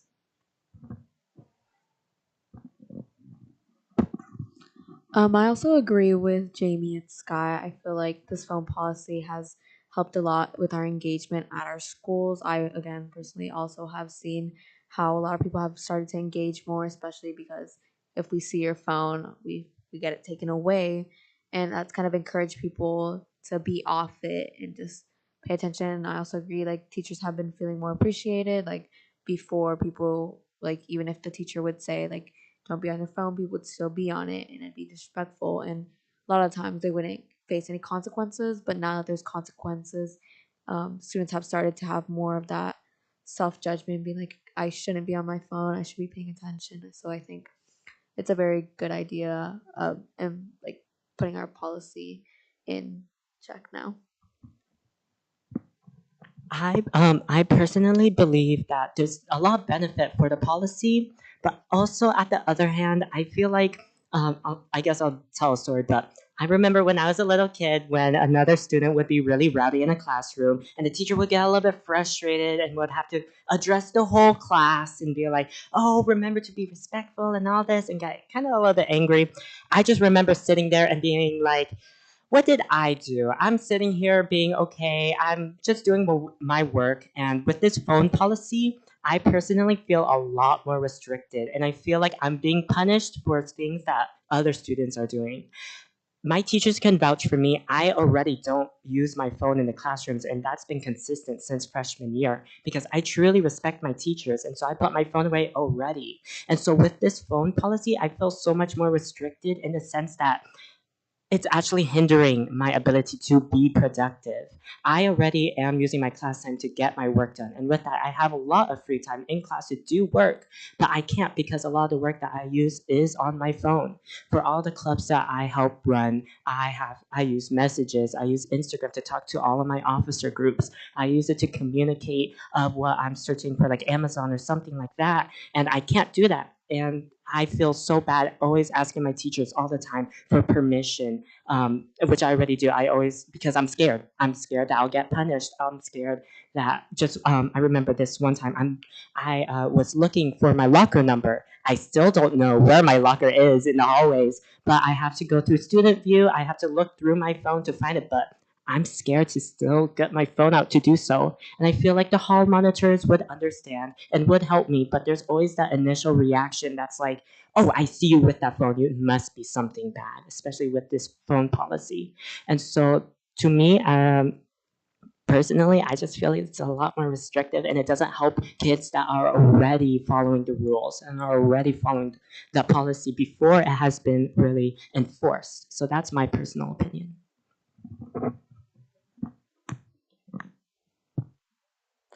I completely agree with the fact that it does harm other students that are following the rules completely, but it is important also to be having a set punishment for those that choose not to, because they go on the safety net completely easily, and it is very easy for them to just be on their phone and tune out, and it's incredibly frustrating for teachers, I'm sure.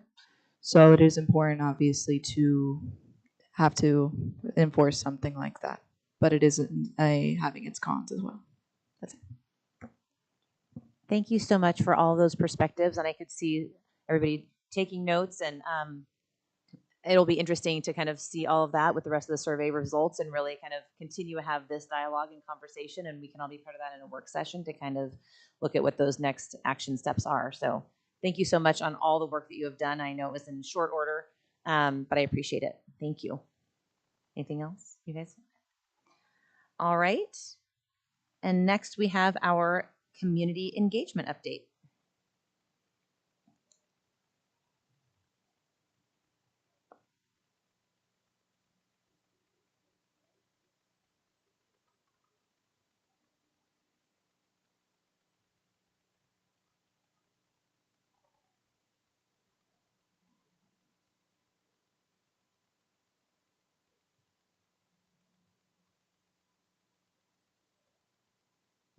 Now it's green.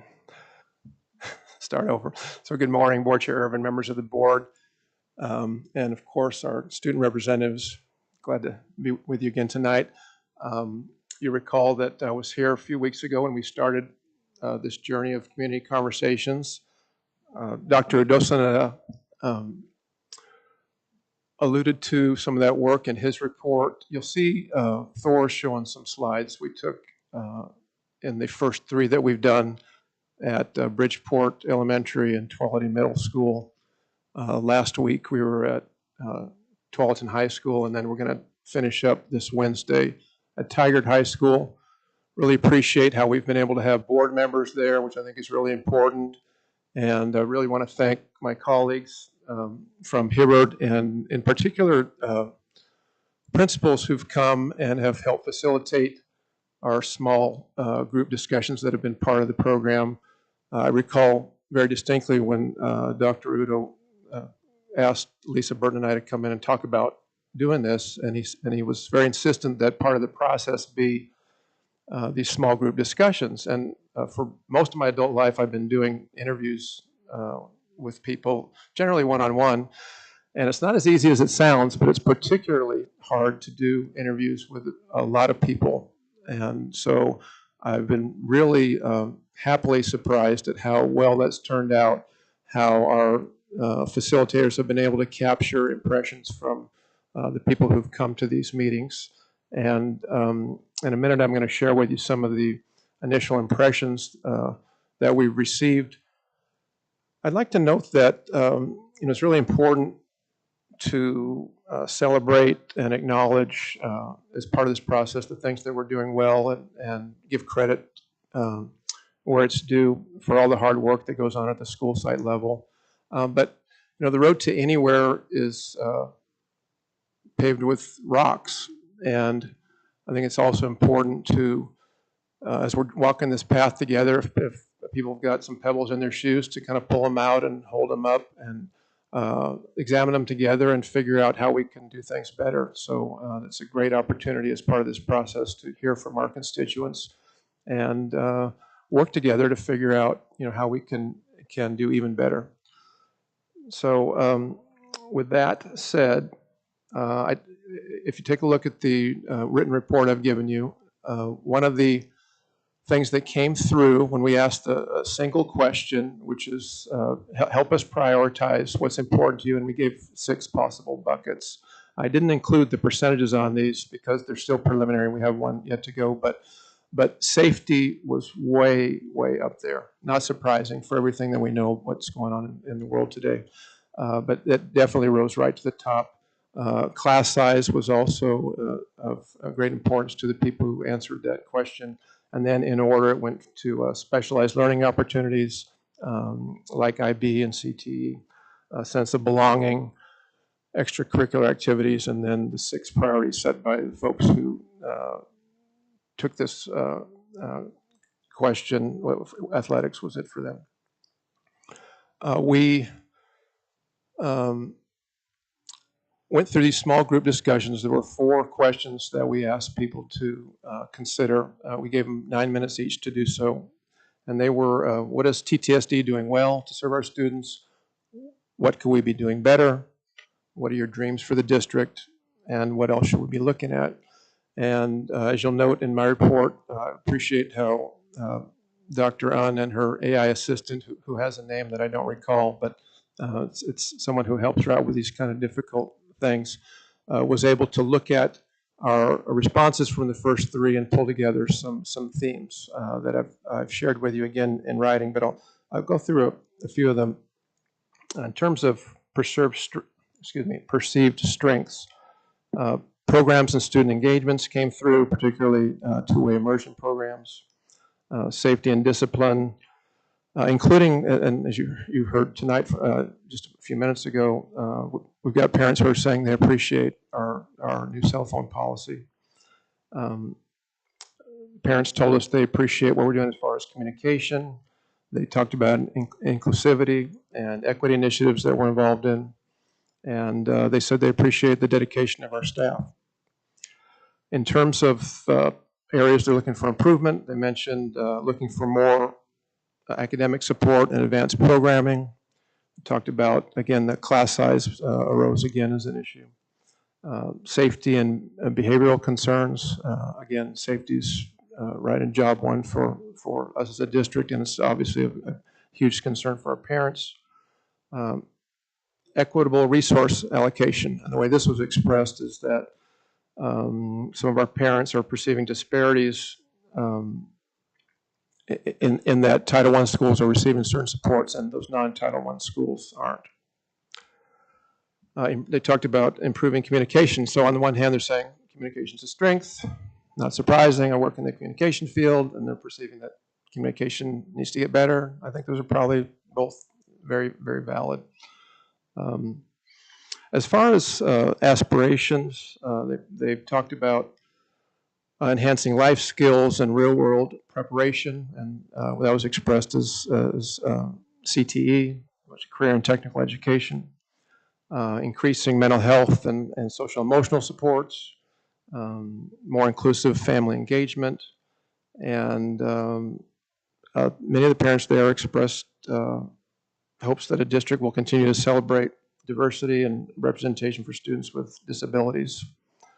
So I also wanted to mention, as we've gone through the program of these events, it generally goes with Dr. Udosanata and our board chair, our representative of the board, going through an introduction. Then it's part of this two-way mirror we have where it's his opportunity to introduce himself to our constituents, but it's also, their chance to respond. Again, we go through these series of questions, and then at the end, we've got about 20 minutes for people to ask questions. And although this is not a scientific process, it has felt, at least for me, very real, very genuine, that opportunity to get together in small groups. And I think it's worth noting that people who are willing to spend an evening, a couple hours, and come down and share their perspectives, they've got a significant investment in our schools. And although I would say many of them I would characterize as supporters of what we do, there were certainly some who came wanting to see change, and so I'm glad to see them there. The questions have not always been easy questions. Some of them have been very pointed. Many of them have dealt with safety. We've asked about social emotional supports. We've been asked about support for multilingual learners, and I've enjoyed, particularly over the last couple of events that we've had. Again, having our school site principals there has given Dr. Vidosanata the opportunity to not only field questions from his perspective, but share the mic with our principals and other administrators. And that's felt really good to give them the chance to be involved in the conversation. And they're certainly the stars for our community. Our community really knows them and appreciates them. With that, I'll be glad to answer any questions that you would have for me.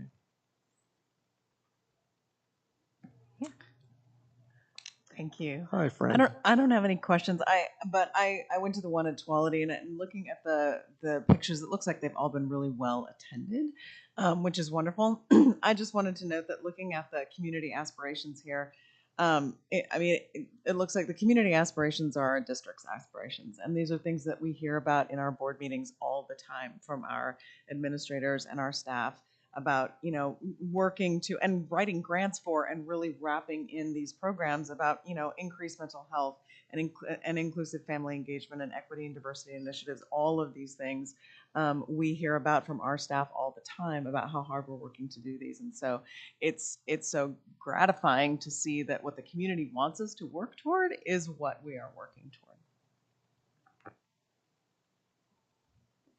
Anyone else?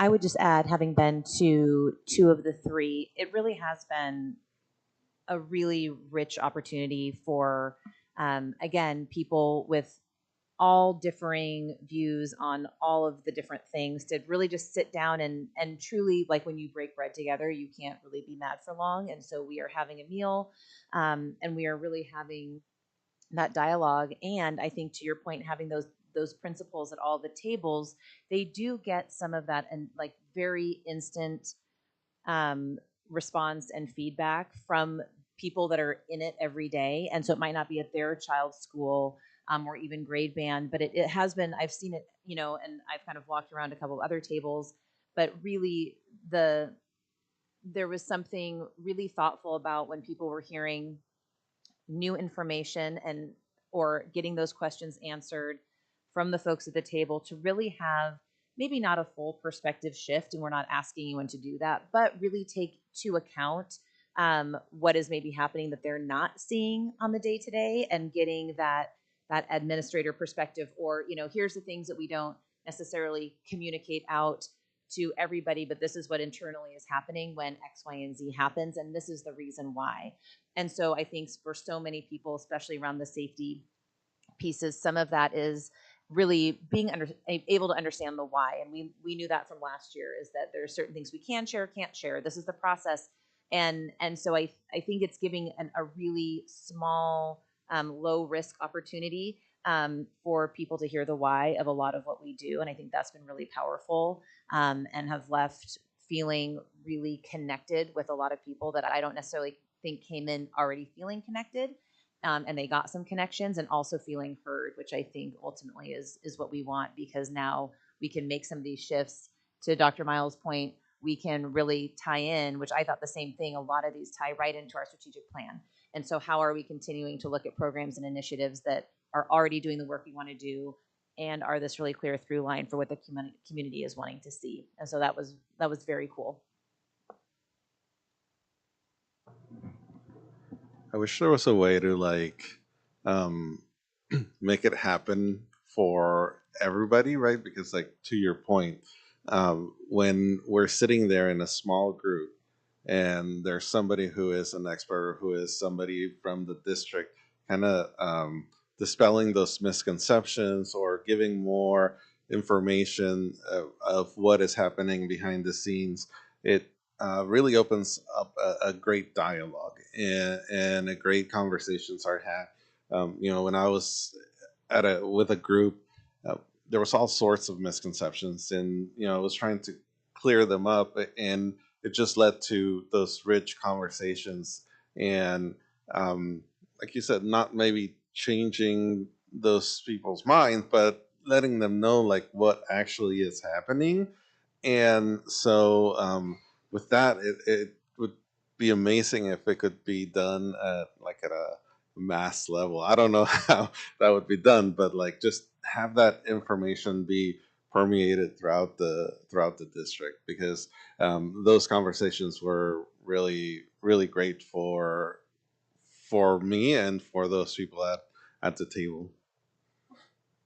And I would just add the flip side of that is also there were people who came to the table with ideas and were told, yeah, we're doing that. And we got a little pushback that, yeah, you think you're doing that, but here's a way in which this particular need isn't getting met. And I thought I saw time and time again administration very receptive to where we haven't quite got it yet and we need to plug a few gaps. And so it worked both ways. It wasn't just trying to convince the public that we were doing it all perfectly. It was, okay, how can we together as a team make it so that it's better for all of our kids, all of our community going forward? And if there are truly those things that we think we're doing and it's not showing up to the people that it's supposed to be impacting, that's those unhealthy systems that we talk about that we absolutely want to change. So, that's great. Well, thank you so much. Well, again, Can't wait for the last one. again, thank you, and I'm glad that that our board members have had a chance to be there and have those interactions. It's so valuable. Thank you for sharing that time. Absolutely, thank you. And real quick, I just want to give a lot of public thanks to Lisa Burton and Alex Pulaski, Gustavo Garcia, and Thor, and everybody who has made these community engagement groups happen. A lot of work went on behind the scenes, and then again, also just to thank the community for coming out. We're depending on you to come out and give us your opinions and be part of this process. And I think what we're doing is we're generating a true feedback loop where we can take this information in a systematized way and then make our schools better. So thank you to everybody who made this possible, and thank you to the board members for coming out as well. Oh, Director Weston. Yeah, I just wanted to say thanks for Dr. Udo Seneda and all of the staff that brought these events together. It really shows a really honest willingness to listen to people and for all those that participated. But I think it shows a really great just interest in where people are at, their thoughts, and just continuing to improve. So thank you so much. Wonderful. Thank you. All right. And with that, we have our first and only action item of the night, our Division 22 assurances with Dr. McCall.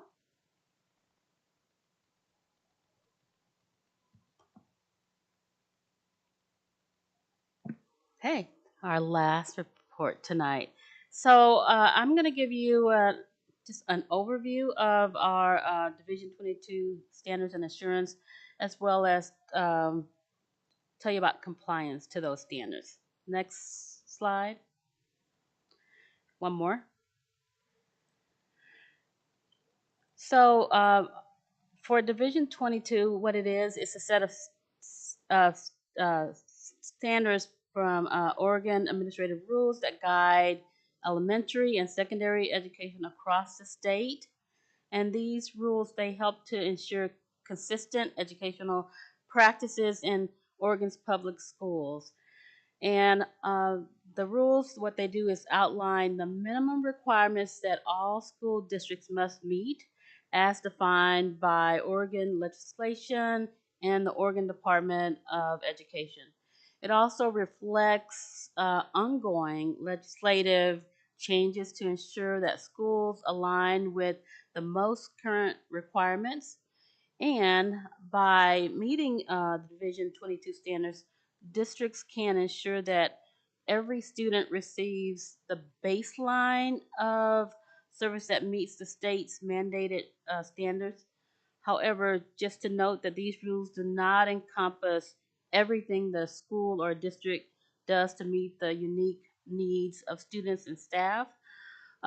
Schools often go beyond these requirements to better serve our school communities. Next slide.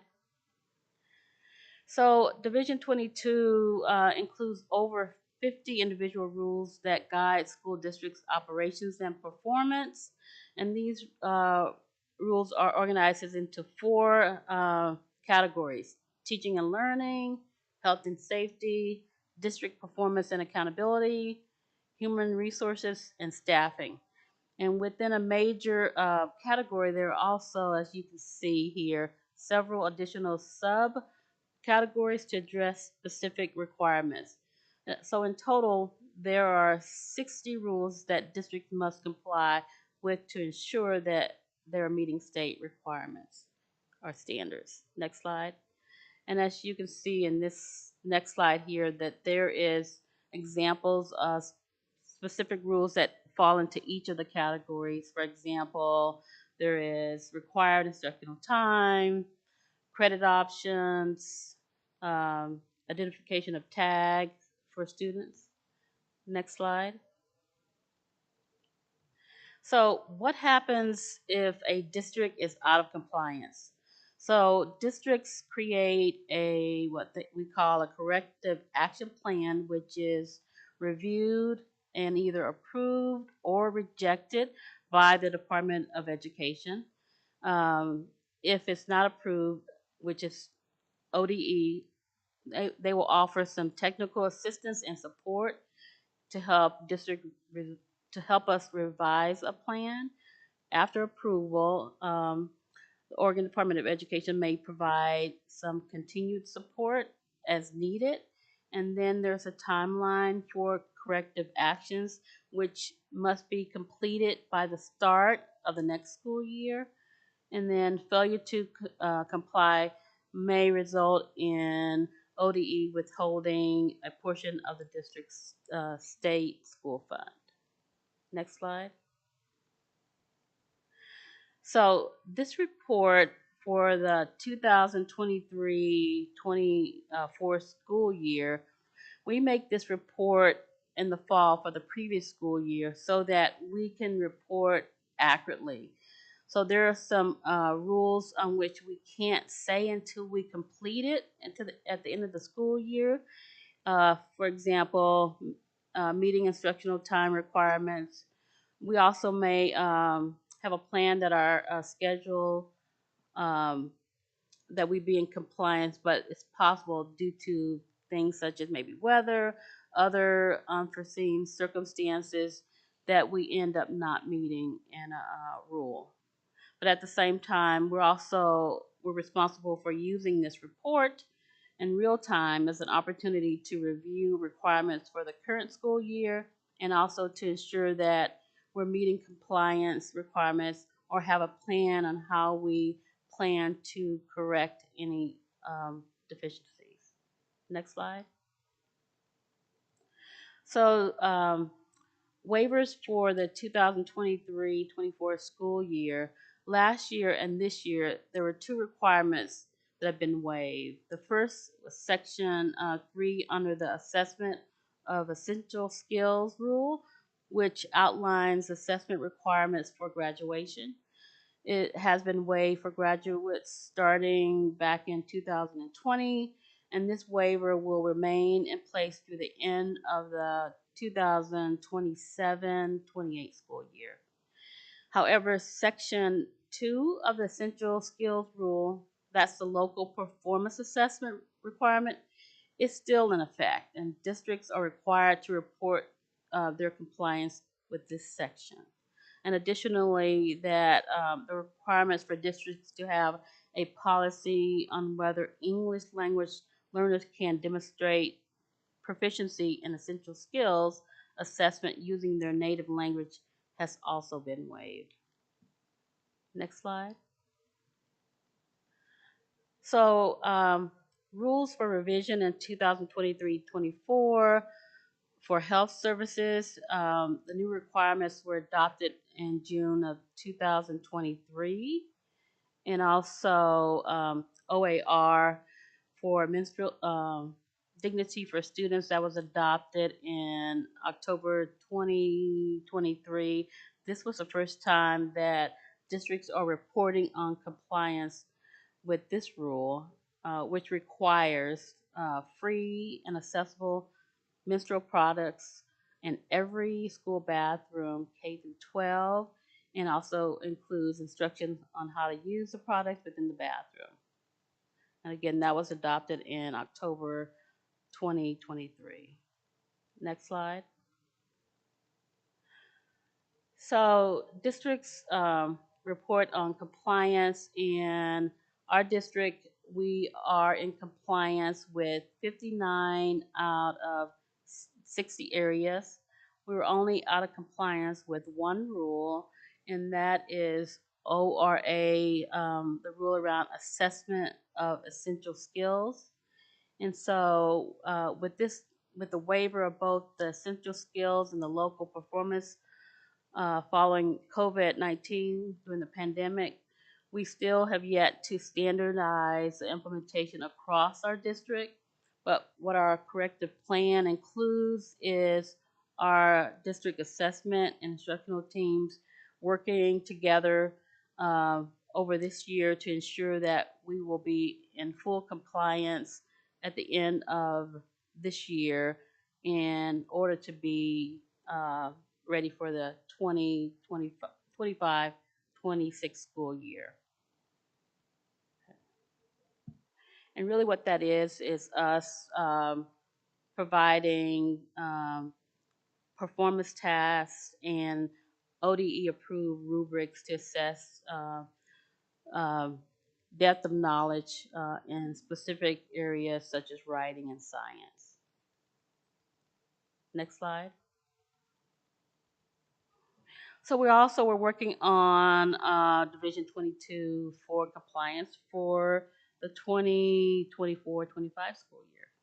So again, we have a team of dedicated educators, district administrators, all working together to make sure that we are in compliance with our division, with the Division 22 standard assurances. Next slide is around high school adoption. So for the 24-25 school year, we are requesting approval from our board to postpone the purchase of state-adopted instructional materials for science for grades 9 through 12. And what we're doing is we're conducting for curriculum adoption process that would start in 2025 26, and then our plan is scheduled to be completed in 2026-27 school year per board and state approval. Next slide. And just this slide just shows the new and revised rules beginning this year, where districts must have a planned K-12 instructional program in social emotional learning, as well as a plan for 9 through 12 instructional programs, which includes personal finance education and higher education and career pathways, skill standard, as well as for our diploma requirements. Next slide. And that really is, the next slide is really our questions. Oh, yeah. Any questions for me?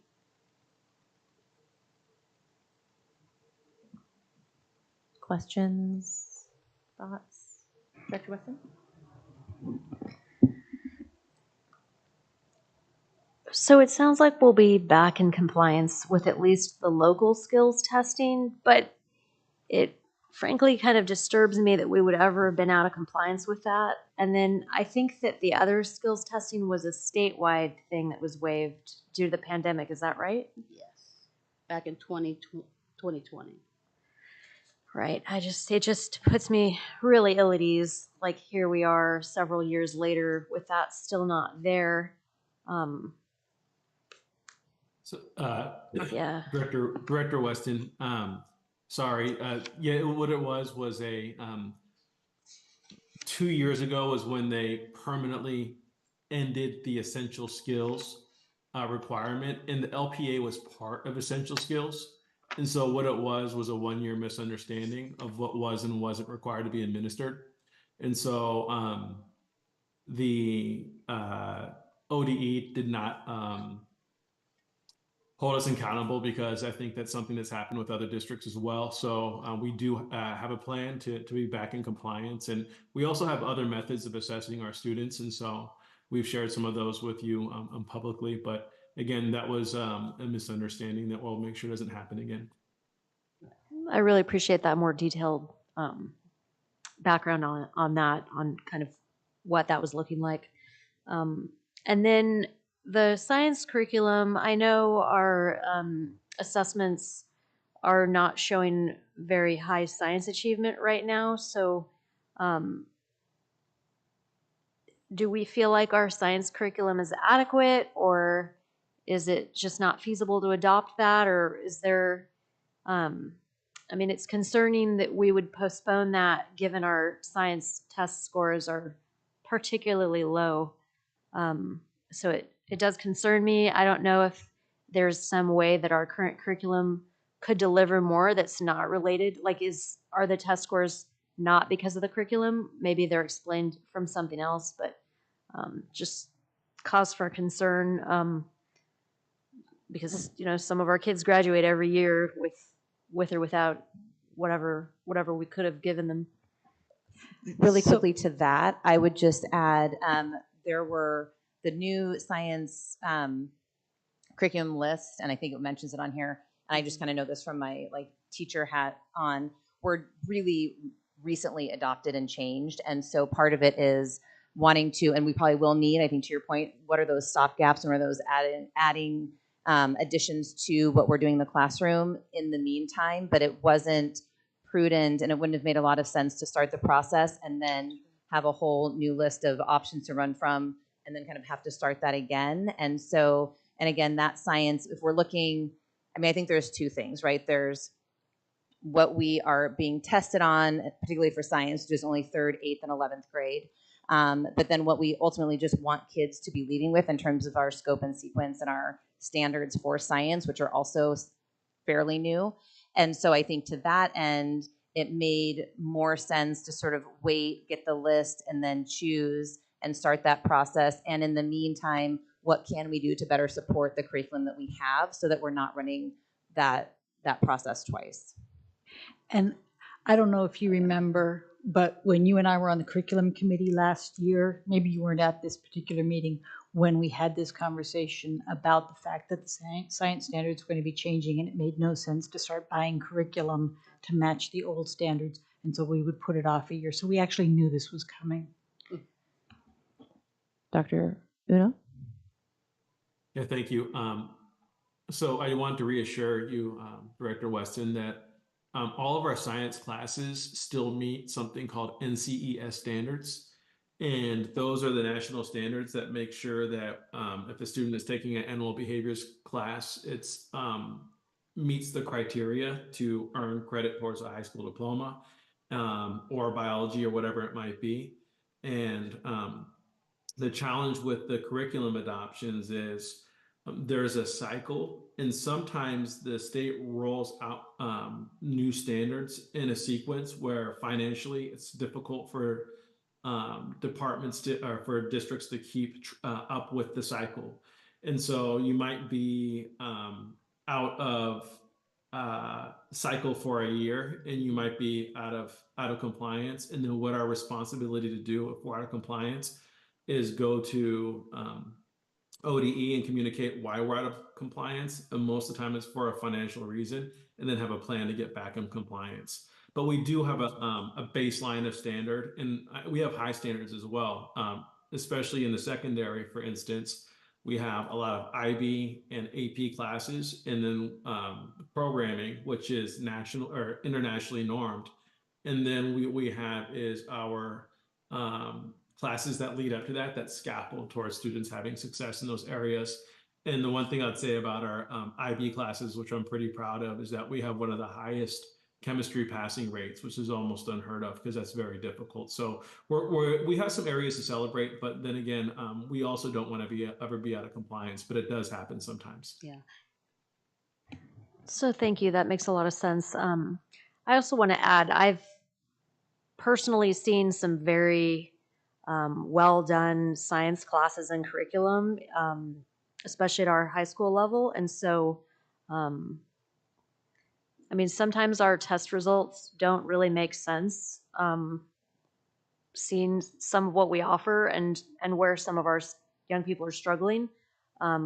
I don't know if the test is failing to pick something up, or if some young people are taking advantage of what classes we offer and some are not accessing that for whatever reason. So I think it's worth thinking about and trying to get to the bottom of, because I do know we have some really fantastic classes, and I just wish everyone was in there like enjoying those or making use of them. So thank you.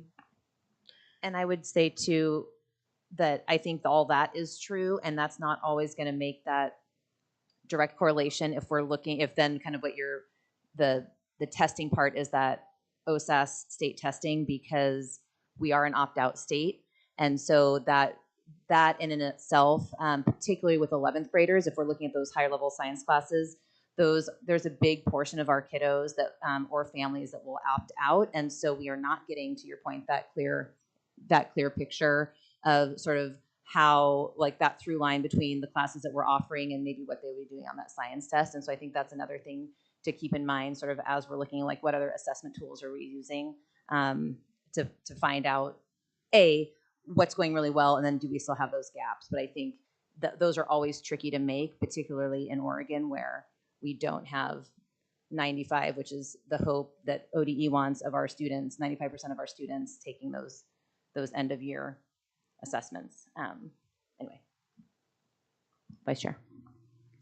I have nothing to contribute to this discussion other than making a motion. If I can just add one thing I would love, I don't know if this is even possible when we're talking about testing data, is there any way we could get how much time the students spent taking the test and correlate that with their score? Because I have heard stories of students going to get through the test and not actually reading the questions and paying attention to the answers. And it would be fun to see if a student who takes the test in 5 minutes doesn't score well. Yeah, that's interesting. Yeah, sometimes I feel like education is one of the hardest things to measure. And maybe it is, but we do have major challenges trying to figure some of this out because of that kind of thing. So it's just amazing. Very true. Oh, Really appreciate all of the feedback and the notes, and duly noted, we'll take that back to our team. And for science, like, we are in compliance, it's just that we want to be really thoughtful about our curriculum, and that's why we want to postpone the adoption process. all right. Well, with that, I move that the Tigard-Tualatin School District Board of Directors approve Division 22 assurance as presented. Do we also need the part of the? Okay. I'll second that. Motion is made by Vice Chair Jaimes and seconded by Director Weston. Is there any discussion on the motion? Hearing none, I'll move to a choral vote. All those in favor, please say aye. Aye. Any opposed? Motion carries. And with that, I will adjourn this meeting of the Tigard-Tualatin School Board at 8:39 p.m.